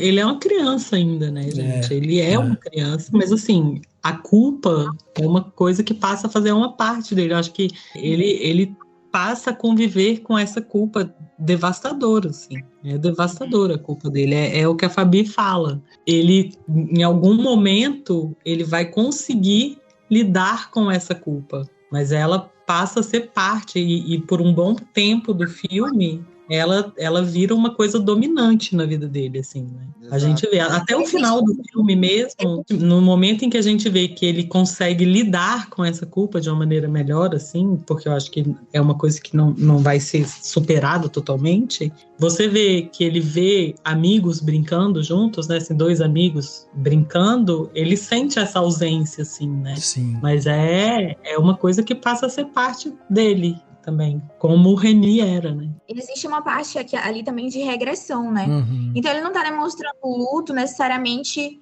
ficando triste ou de forma violenta ali. Eu acho que o luto se transforma em outra coisa a partir do momento em que tem uma cena que ele faz xixi na cama, né? Sim. Então, essa regressão, né, dele acaba trazendo a gente, olha, tem alguma coisa acontecendo, ele tá agindo como se nada tivesse acontecido, mas ele fez xixi na cama, ele não era pra ele estar fazendo xixi na cama, ele tem 13 anos, não era pra ele estar fazendo xixi na cama. Então, existe ali uma regressão dele para a infância, né, enfim, que faz parte desse sentimento que ele não tá conseguindo lidar ainda, que tá muito internalizado nele.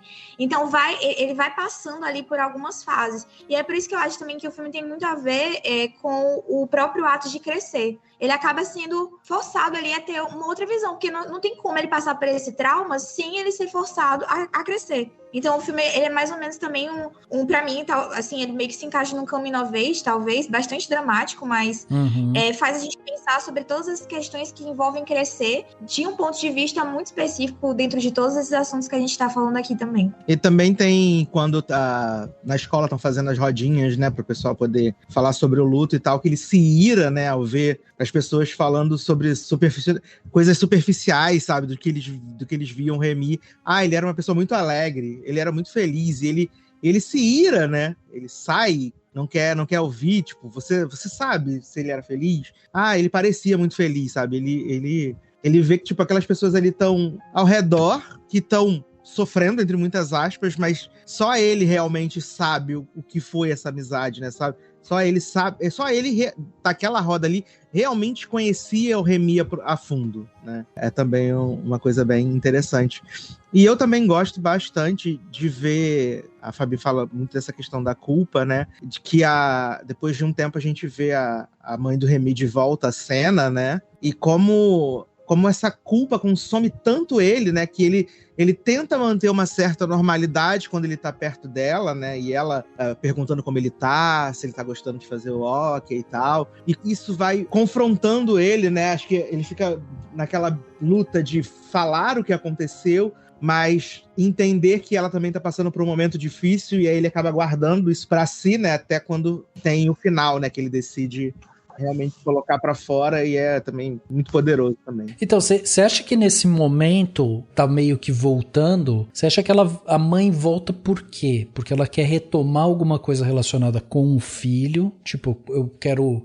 Esse menino representa um pouco da vivacidade que era meu filho. Sim, até porque era um relacionamento muito próximo, né? Você vê que as famílias eram muito próximas, um tava sempre dormindo na casa do outro, até a própria mãe do Léo estranha quando ele diz que não vai dormir na casa do Remy, né? Então é um relacionamento muito próximo. Então, é como você consegue manter a memória do seu filho viva, né? Um pedacinho daquilo que ele representava vivo, né? Ali, encarnado, sabe? Você acha que poderia ter, de alguma forma, essa mãe querendo investigar um pouco o que aconteceu com o filho para ele ter tomado essa atitude também? Sim, ela quer entender, tanto que ela pergunta quando o Léo vai na casa, né, e pede para olhar o quarto, ela pergunta, você sabe se estava acontecendo alguma coisa? Você tem alguma coisa para falar? Né? O que aconteceu entre vocês, né? Exatamente, aconteceu entre vocês, porque eles eram super próximos e de repente estão super afastados, sabe? Alguma coisa aconteceu. E ela quer montar esse quebra-cabeça, né? Tentar entender,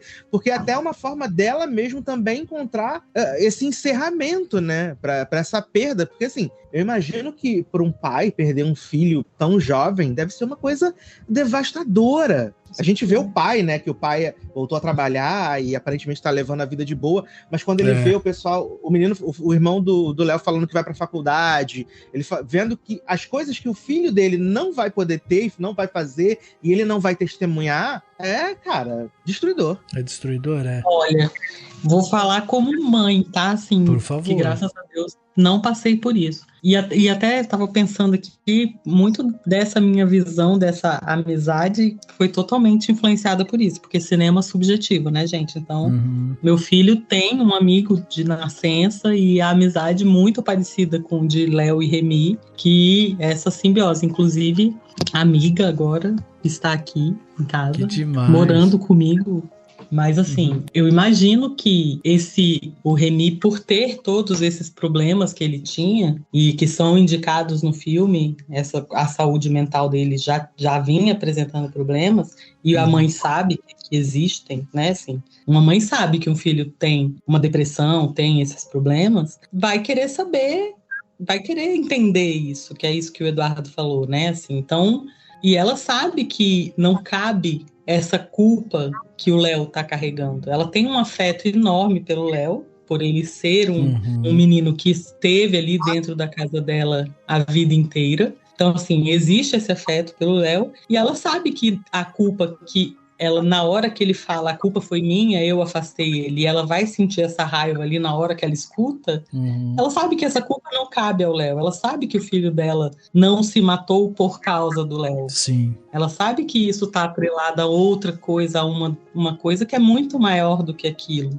Então, assim, não tem sentido ela afastar o Léo, ela renegar o Léo, Então, eu acho que essa busca pelo Léo posterior, assim, é quando ela vai atrás dele, é mais uma coisa de... Não, a culpa não é sua, assim, não carrega isso com você. Eu, enquanto mãe, pensaria isso. E aí eu ia perguntar para vocês se vocês acham, em algum momento, vocês acham que a mãe do Remy culpou ele, mesmo que por um breve momento, mas vocês acham que ela... Teve um momento ali que ela culpou ele e daí ela já... Não, mas... Culpou, né? Eu acho que sim. Eu acho que é isso que eu falei aqui agora. Tipo, naquela hora que ela escuta, ela culpa, mas depois ela fala, não é isso. É. A gente vê que ela culpou porque ela fala, desce do carro, cara. Toma teu rumo, entendeu? Isso que ela tá muito... Ela fica muito abalada. Assim, não tem como, né, gente? Não tem como não ficar, né?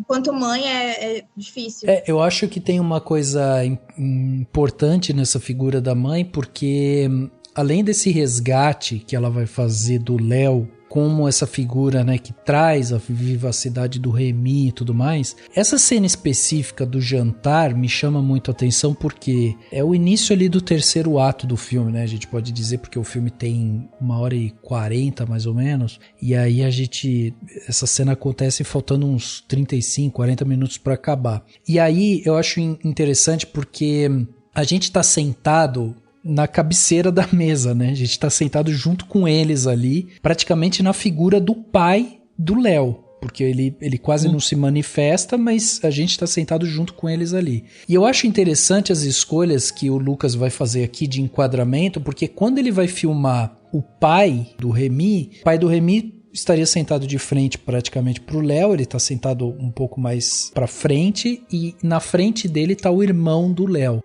Só que ele enquadra de uma maneira em que o irmão do Léo, ele quase não se sobrepõe ao pai. Eles ficam meio que um do lado do outro, só que o irmão tá desfocado e o pai tá focado. Então a gente tá com foco inteiramente no pai do Remy. Quando ele troca a câmera e ele vai mostrar a mãe ela tá sobreposta ao Léo. E aí é a mesma sobreposição que a gente vê ele fazendo no começo do filme, quando ele coloca o Léo sobrepondo o Remy sobrepondo o Léo. Então a gente tá vendo aqui uma relação que é essa, que é a relação dessa mãe buscando o Léo para meio que fazer esse encaixe, né, de novo, eles se completarem, fazer uma composição ali entre eles. Só que, no entanto, quando a gente analisa a cena, é uma cena muito mais fria, já tomada, né, por essas cores escuras e tal. E aí o pai do Remy começa a chorar. A figura da mãe, eu acho tão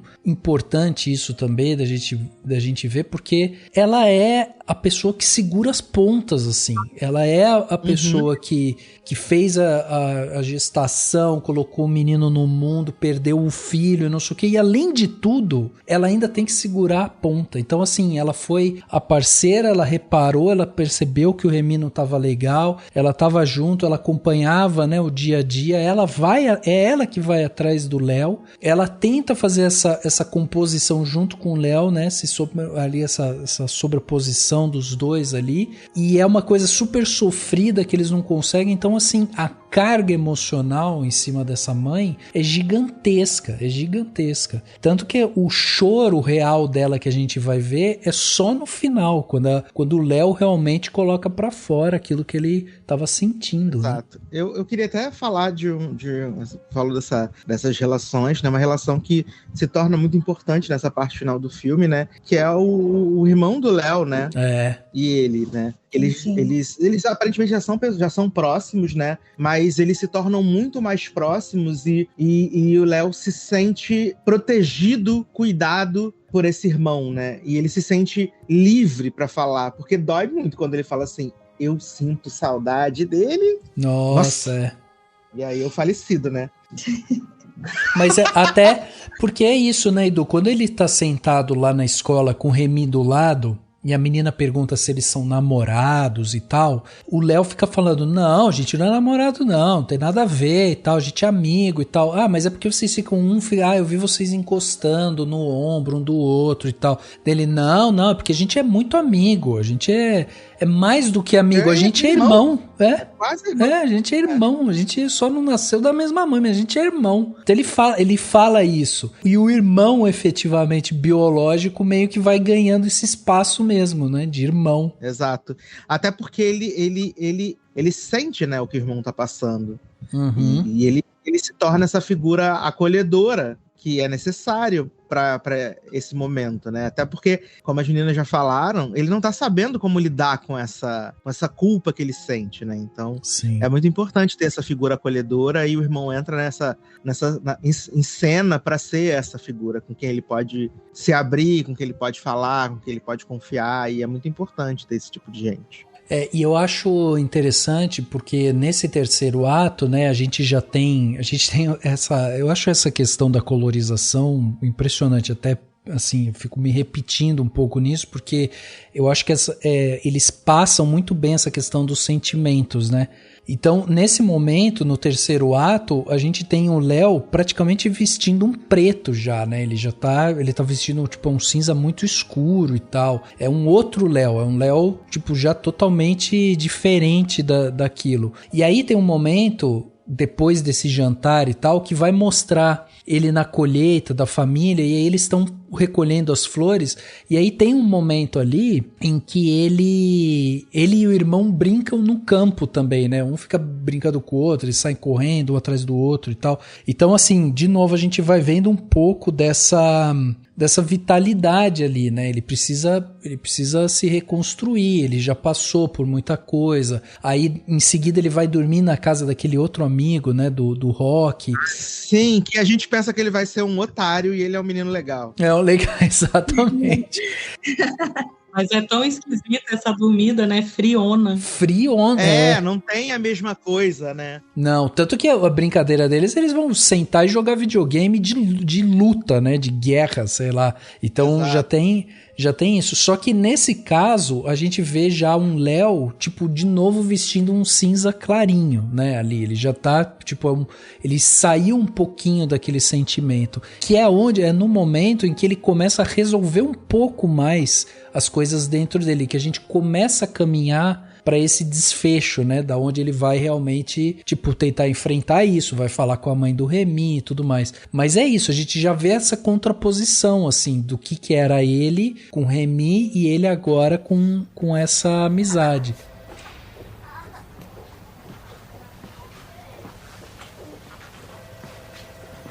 Léo, qu'est-ce que tu fais là?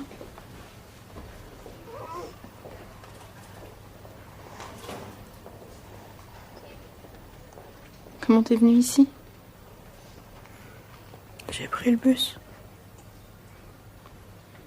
Qu'est-ce que tu veux?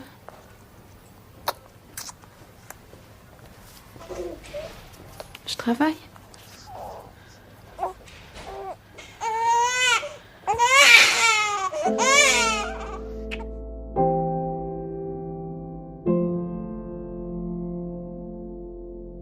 E aí depois disso, desse respiro, a gente tem essas reaproximações, que daí as reaproximações da mãe passa a ser do Léo e não mais da mãe, né? Porque daí é o Léo que vai na casa dela, que vai fazer a visita, depois ele que vai na maternidade. Então ele começa a ir atrás porque ele tá querendo falar. Mas, de novo, ele não tem as ferramentas para falar, né? Ele tem que ir meio que tateando. Uma cena muito...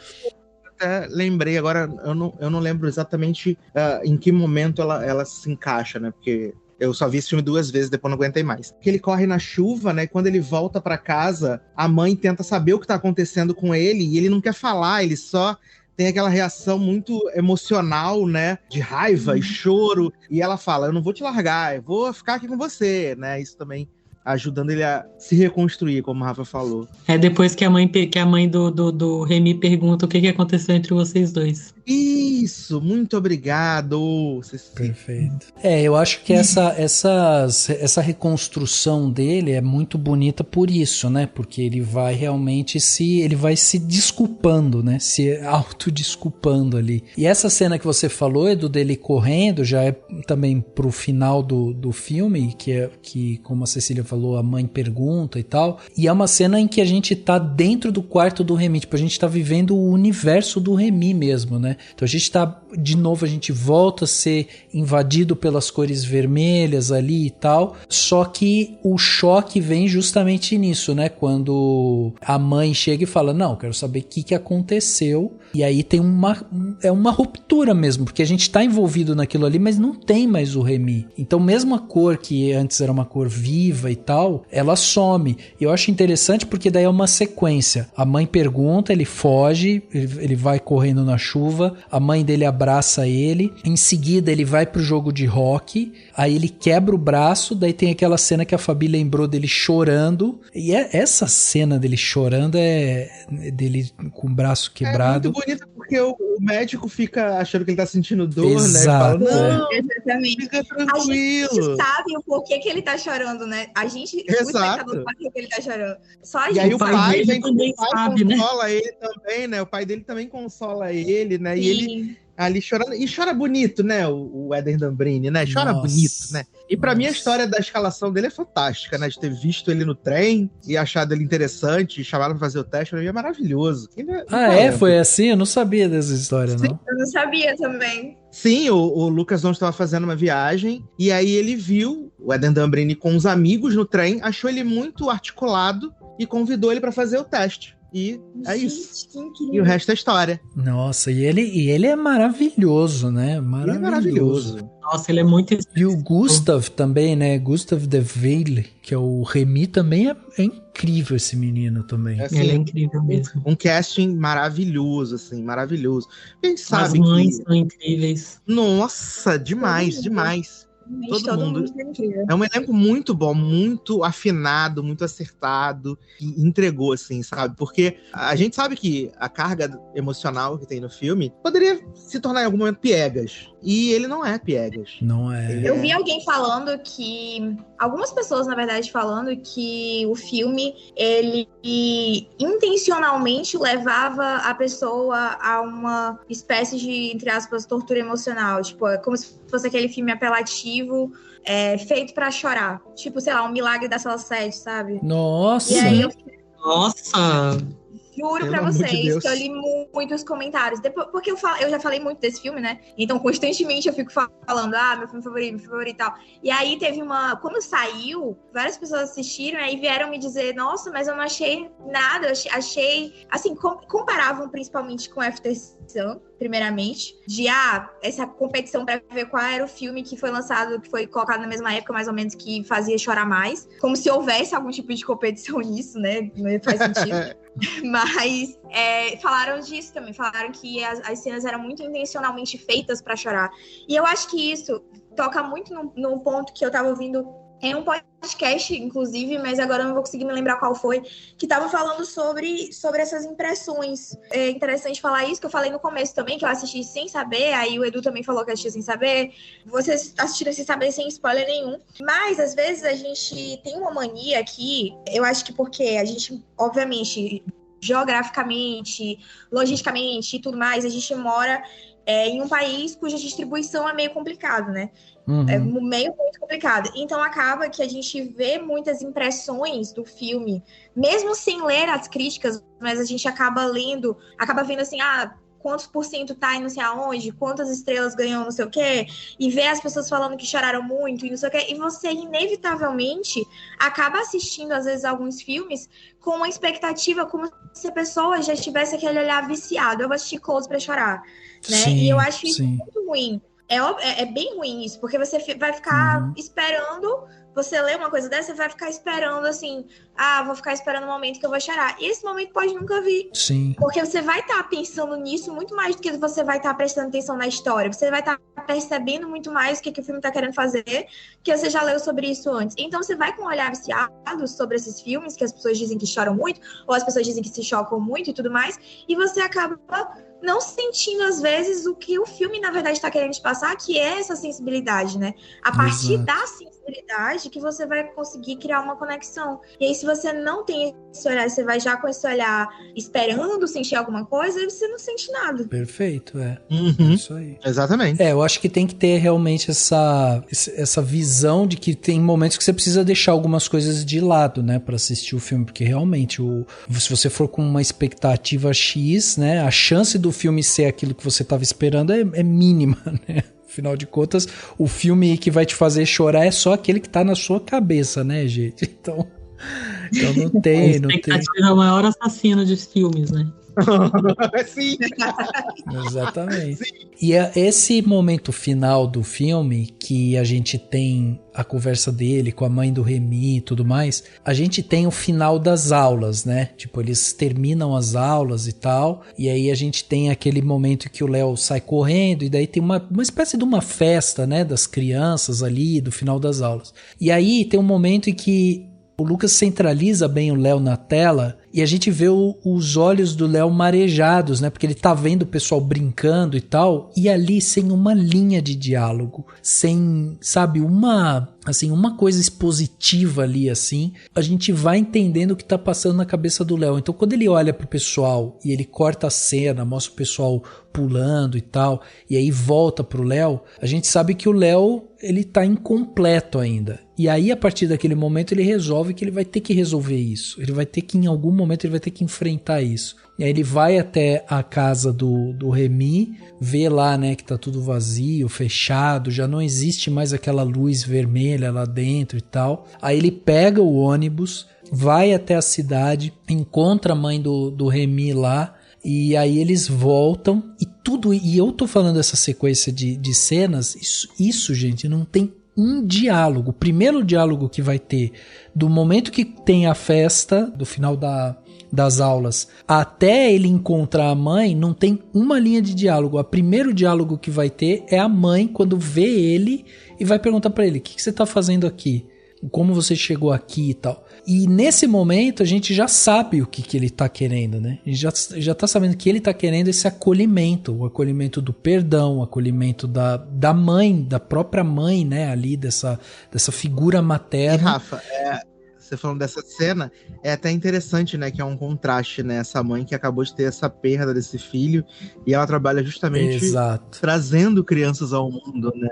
E eu acho até muito sagaz do roteiro, porque quando eles estão naquele jantar, quando a gente volta para aquele jantar, que eles estão lá, tem um momento em que a mãe do Léo pergunta para a mãe do Remy assim: e você voltou à maternidade? Né? Tipo, é um texto tão sagaz, tipo, é um detalhe. Como ela nunca saiu dessa maternidade, né? Nunca. Mas o fato de ser colocada a pergunta dessa forma traz um outro significado, né?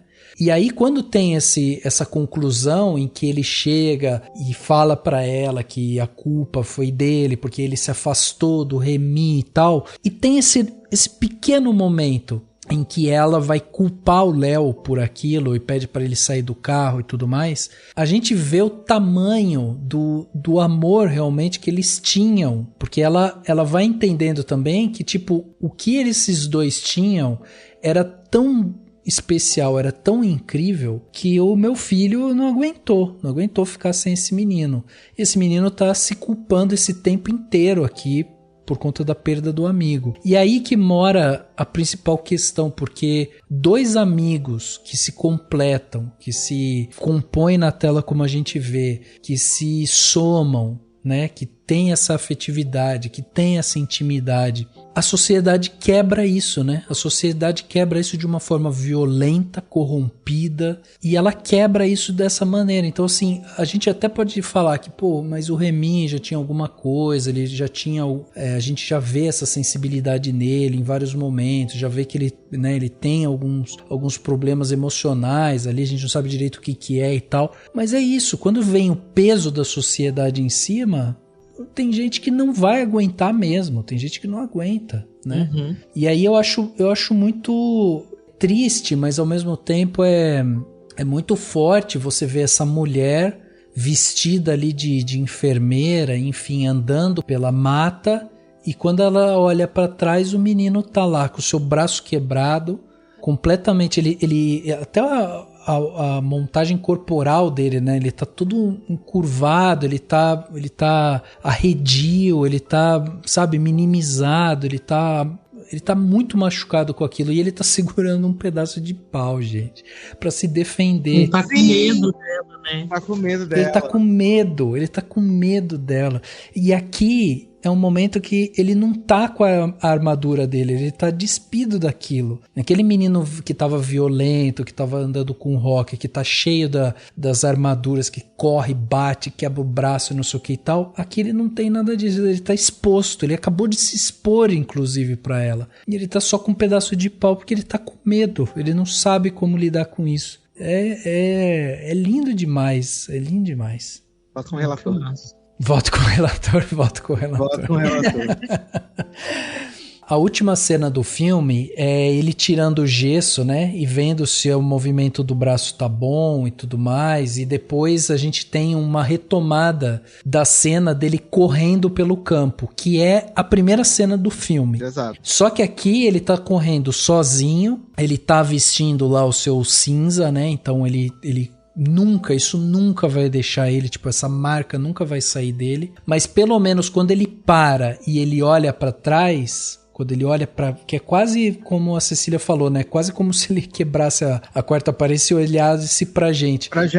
É quase que um recado, né, é quase uma coisa do tipo, e aí, vocês vão continuar permitindo isso? Vamos caminhar junto por esse campo colorido, que tem muita possibilidade daqui pra frente, né? Porque ele olha pra trás meio que olhando pra gente, depois ele olha pra frente e ele continua andando. Aí que corta a cena e acaba o filme. É quase uma metáfora mesmo, né? Vocês não acham? Ele foi transformado, né? Apesar dessa perda tão grande, mas existe um caminho à frente, né? E é isso. É lindo. É lindo, gente. É lindo, exatamente, é lindo. É lindo. É simplesmente lindo. Quem vai ouvir esse podcast vai ficar todo assim, meu Deus. Que nem a gente fica a cada minuto. É lindo. E fica aqui quase chorando, né? Pensando quase chorando de novo. Assistam e pensam, reflitam nisso. Reflitam. Nessa coisa de não permitir o sentimento por causa de uma estrutura arcaica e obsoleta e que não faz sentido nenhum.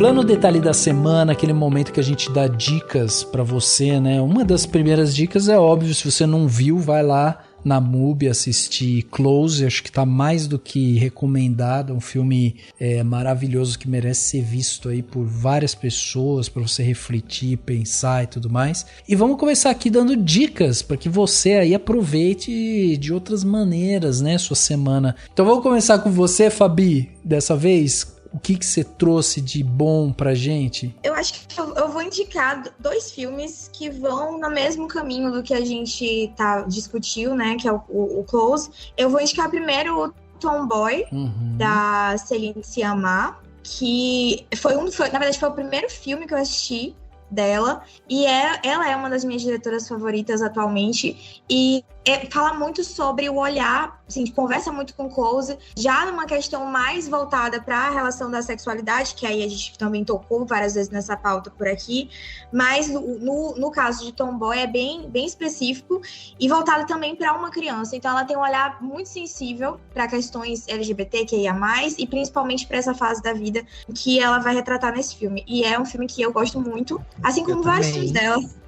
Então, assim, eu realmente amo muito esse filme e eu acho que seria muito interessante. Então, Tomboy, que tá no Telecine, e o próprio After Sun, já que a gente tava falando sobre essa questão de masculinidade tóxica, de depressão na vida adulta, né? De homens que guardam muito sentimento pra si, acabam criando essa barreira de incomunicabilidade que ele acaba criando com a filha, assim, fica subentendido pra mim, pelo menos, que ele cria, apesar da idade muito jovem, né, da filha na história, que agora falamos um pouco sobre a história para contextualizar, mas é basicamente as memórias da Sophie, né, com o pai dela, de quando eles foram para a Turquia e passaram férias por lá. E aí a gente acaba descobrindo algumas coisas durante o filme que são muito interessantes sobre a relação dos dois. E é um filme que eu também acho que conversa muito e que seria bom, assim, uma sessão tripla, assim, desses filmes, né, já caso você tenha saúde mental. Não mentiu em nada. Pra ver esses 3 filmes, mas talvez eles espalhados na semana seja mais ideal.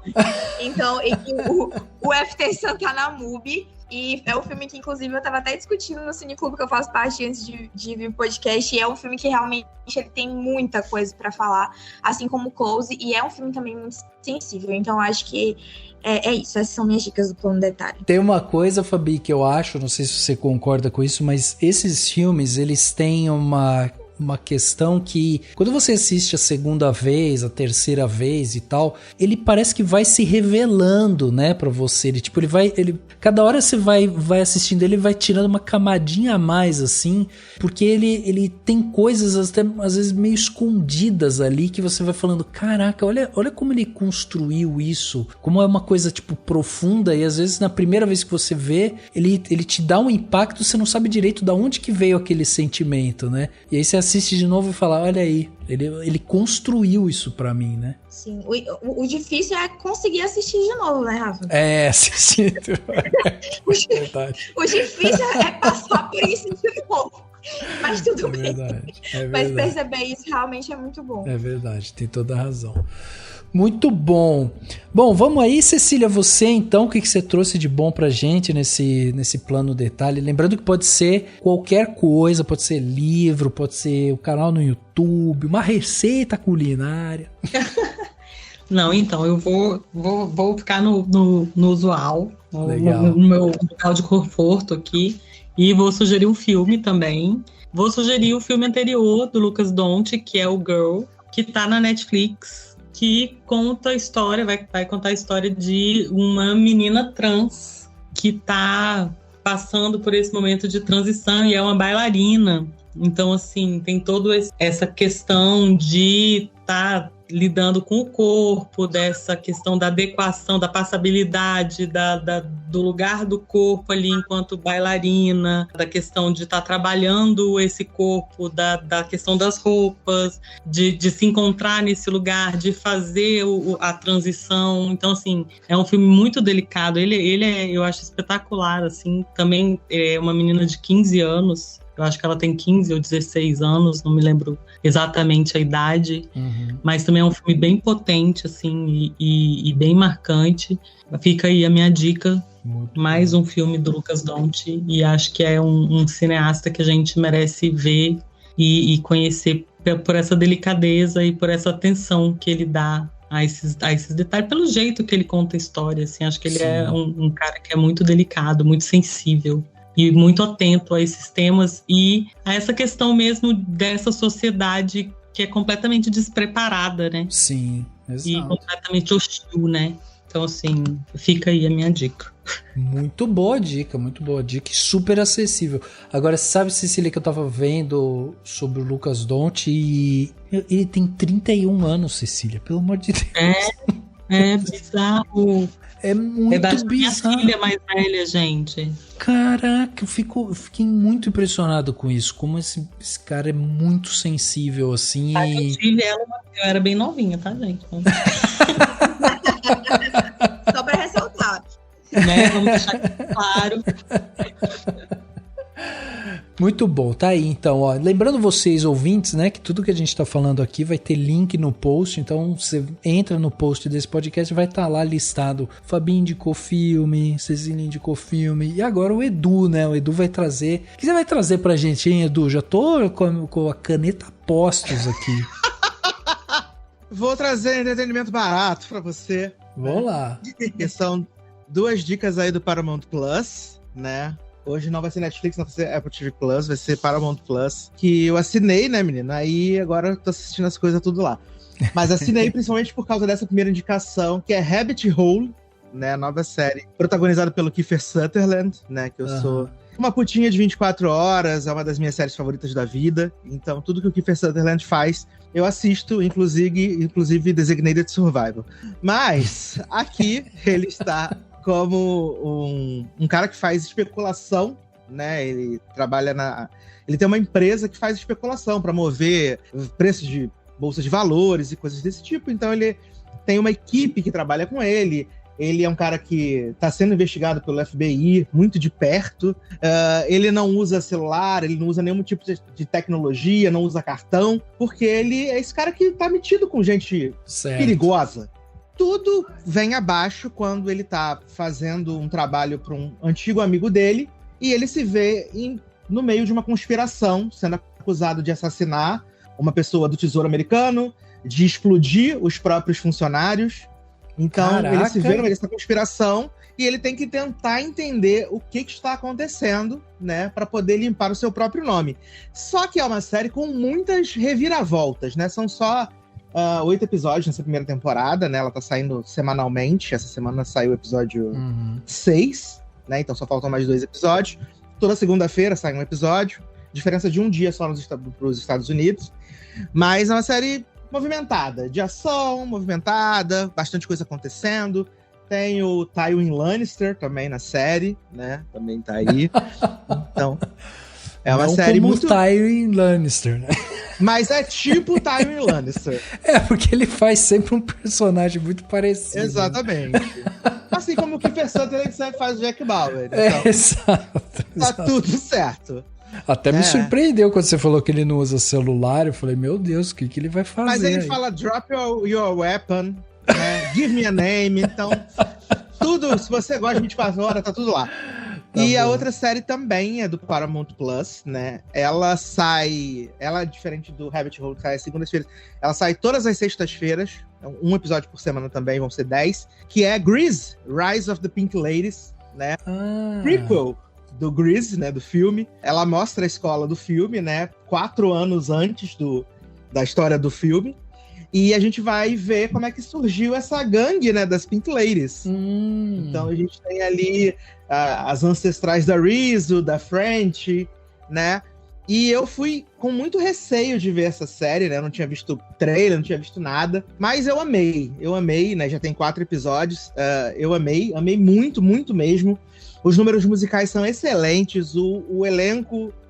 protagonista, as meninas são muito, muito carismáticas e é um negócio que dá um quentinho no coração, assim, você assiste, você se sente leve, é divertido demais de assistir, assim, e é bem gostosinho. E aí o Grease, Rise of the Pink Lady sai todas as sextas-feiras no Paramount Plus, né? Então você tem a série que você assiste na sexta, a série que você assiste na segunda, e são coisinhas boas. Parabéns Paramount Plus quando coloca a série, né, junto com os Estados Unidos, que tem algumas que eles não colocam. Mas, no caso, Rise of Pink Ladies e Rabbit Hole estão chegando só com um diazinho de diferença dos Estados Unidos. Então é excelente que eu não preciso alugar na biblioteca. E não faz nenhuma referência lá, o Danny, a Sandy, não faz nenhuma referência. Tem uns easter eggzinhos. Ah, né? Bom, aí sim. Aí tem uns easter eggzinhos.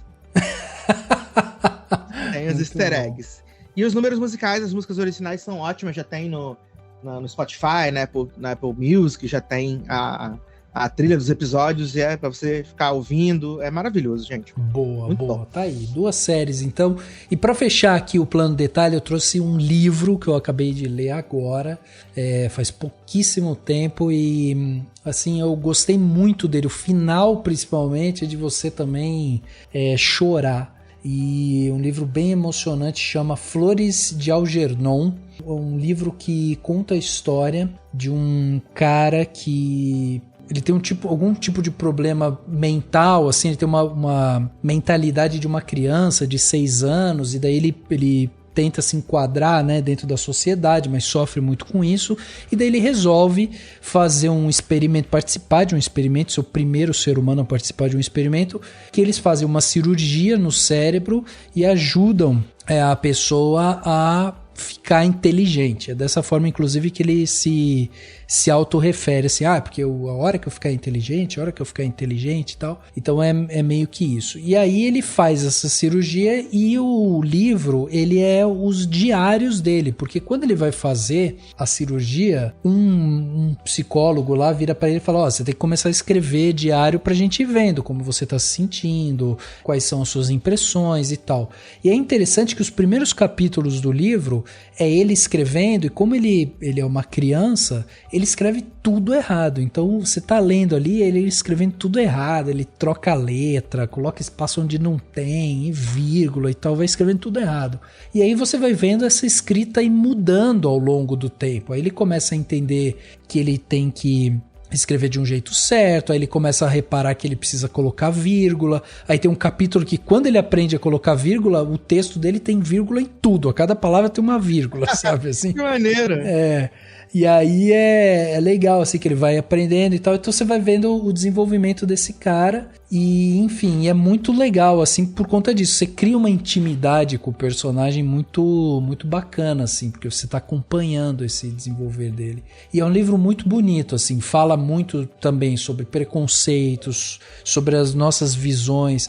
Tem um momento do livro específico, só pra uma passagem lá que eu acho muito emblemática, que quando ele tá ficando mais inteligente, assim, ele fala que ele começou a perceber que, como ele tinha esse problema e tal, as pessoas às vezes conversavam sobre ele, com ele estando no ambiente, só que como se ele não existisse, como se ele não estivesse ali, como se ele fosse invisível.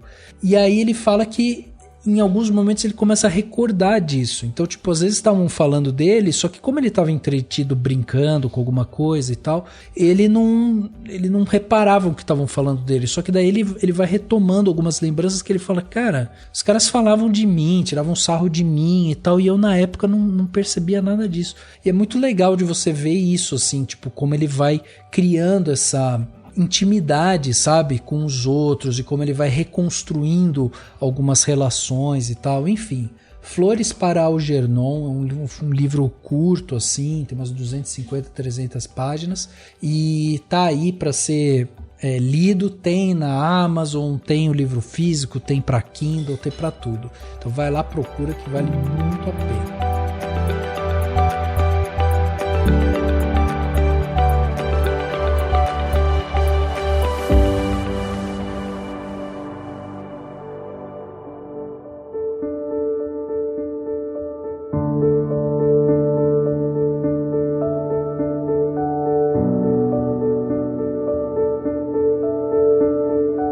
E é isso, gente. Chegando aqui no final do podcast Cinemação 503, eu queria agradecer demais aqui os meus convidados hoje, que foram incríveis, que me ajudaram a falar sobre esse filme, e a gente precisava falar. Então primeiro eu quero agradecer, né, de antemão aqui, o Edu e a Fabi, que fizeram essa pressão em mim pra ver o filme, e foi ótimo. Nada.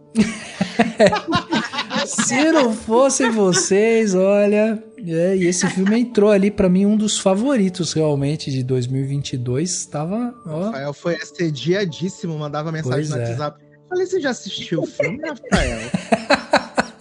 Aí ele, então, quando vai estrear no MUBI? Eu falei, 21 de abril. Aí ele, caralho, vou assistir. Passou um tempo, ele assistiu. Pois é. Então, mas todo dia de dezembro. Alô, Rafael, @Rafael Arinelli, favor, que close.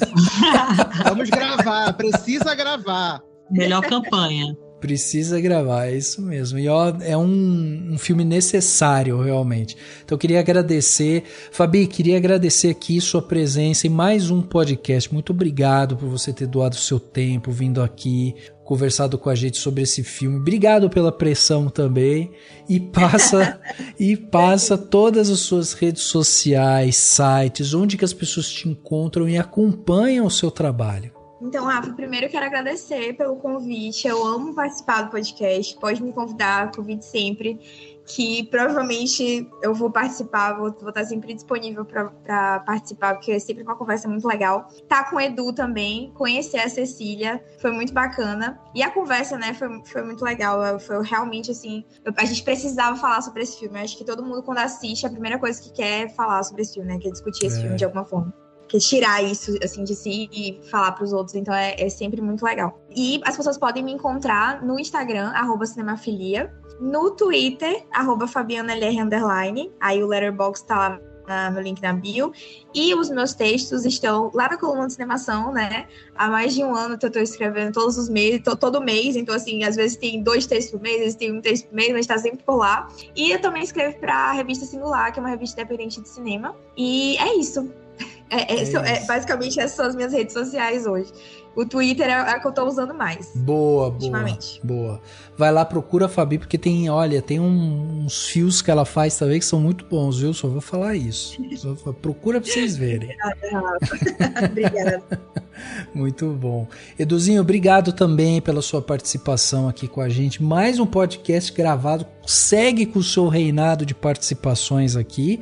E depois que você tiver seu tempo livre com a season finale aí do Logado, provavelmente vai abrir vantagem agora com suas participações aqui, né? Porque vai estar com a agenda mais tranquila, vai poder gravar, né? É sobre isso, gente. Eu estou sempre disponível, Rafael sabe. Estou sempre available, né? Pode me chamar, mantendo a minha coroa de maior número de participações, maravilhoso podcast, né? Então, é isso, vamos que vamos, manter aí meu reinado. Boa. Né? Que não é um reinado de terror, mas um reinado de amor. E todos os domingos, gente, LogadoCast, em algum momento do seu dia, né? Pode ser de manhã, pode ser de tarde, pode ser no fim da noite, mas sai no domingo, né? Sempre comentando aí as novidades do mundo da televisão, né, dos streamings, das coisas tudo. Tem um bloquinho de notícias e amenidades que as pessoas gostam, né? É o favorito de 11 entre 10 pessoas. E sempre up to date aí no que tá saindo, né? A gente tá ligado nas novidades. Saiu um negócio, a gente vai assistir, vai comentar. Vai falar mal? Provavelmente. Mas é de coração. Porque a gente não tem... as pessoas falam que a gente tem... Como é que é? Credibilidade, porque a gente não se vende. A gente não se vende. Porque tem gente que acha os negócios são umas bostinhas e pra não perder uma cabine, pra não perder um negócio aí, meu Deus, que filme incrível. Aqui a gente não tem rabo preso, a gente desce o pau mesmo. Se a gente não gostou, a gente desce o pau. Se a gente gostou, a gente fala bem. Mas tudo do nosso jeitinho, então, todos os domingos, em algum momento do seu dia, LogadoCast. E também nas redes, né? Quem quiser me ver falando da abobrinhas, comentando, vai na fé também. No Twitter, @Edu_Sasser. E é isso, né, gente? Boa. Valeu, Rafa, obrigado pelo convite mais uma vez. Obrigado, Fabi. Já tô aqui, a Fabi já é minha parceira, que a gente sempre vem junto também. É verdade. Exatamente. É verdade. E Ceci, muito bem-vinda, que a gente possa gravar ainda muitas vezes juntos. É isso mesmo. Obrigada, Edu, adorei. Cecília, obrigado mais uma vez pela sua participação. Espero que a gente possa somar mais você aqui esse ano, hein? A gente possa gravar mais vezes, porque é sempre bom ter você aqui. Então, muito obrigado realmente por você estar aqui. Deixa também o convite para quem quiser acompanhar seus textos lá, né? No Cenas de Cinema. Tá saindo texto toda hora, tem um texto fresquinho da Cecília sobre Medusa, né? Tá lá no site. Então deixa os convites aí, Cecília. Ai, Rafa, adorei. Me chama mesmo que eu venho. Só chamar. Me chama que eu venho. Esse ano você viu que eu tô mais no seu pé, né? Você viu? Vi, pode ficar. Fica mesmo que eu estarei aqui. Tá tem o último texto que eu escrevi foi ontem, de Broker. Tô meio atrasada no calendário, mas tô escrevendo. Então para ver meus textos lá no Cenas de Cinema, cenasdecinema.com. Meu Twitter, que não sou uma Fabi, gente, não tenho essa atualização assim tão assídua, não sou tão assídua, mas estou tentando. Tchuli, @Tchuli. No Instagram também tô tentando, gente. Tô me empenhando. Tchuli em todas as redes sociais e Cenas de Cinema também, onde eu escrevo as críticas. Estou lá e quero estar aqui com vocês mais vezes. Adorei estar aqui com o Edu, adorei estar aqui com a Fabi. Gostei muito de conhecer vocês. Papo delicioso. Quero voltar. Que demais. Eu falei do Medusa porque foi a última que eu li sua. O Broker eu publiquei ontem. Então, eu não tinha visto ainda, vou ter que ir lá ver agora. Cecília, obrigado, viu? Novamente, foi demais você estar aqui com a gente. E é isso, vamos voltar mais vezes, hein, Cecília? Com certeza. Muito bom. É isso, gente. Se você gostou, né, desse podcast, lembre-se de seguir a gente no Spotify, assinar na Apple Podcast, se inscrever no Google Podcast ou no Castbox, dá também para favoritar no Deezer. Assim você garante que você vai receber todos os episódios assim que eles saírem. Gostou desse episódio? Quer mandar suas impressões? Assistiu o filme? Gostou do que a gente falou? Não gostou? Enfim, manda seus comentários através das nossas redes sociais ou também no e-mail, né, contato@cinemação. O e-mail vai chegar aqui, a gente já separa ele e aí pode ser que a gente leia ele nos próximos podcasts. Se puder, contribua também com o nosso canal, tornando-se um apoiador aqui através do valor de um cafezinho. Você já vai ajudar demais a gente. O link para se tornar um apoiador vai estar no post desse podcast. E é isso, o podcast Cinemação 503 fica por aqui e a gente se vê no próximo.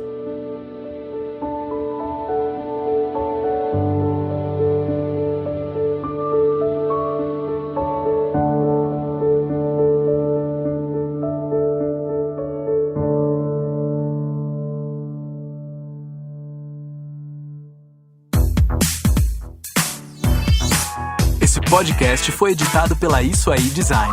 Tudo isso é forma com função. É design estratégico. É isso aí.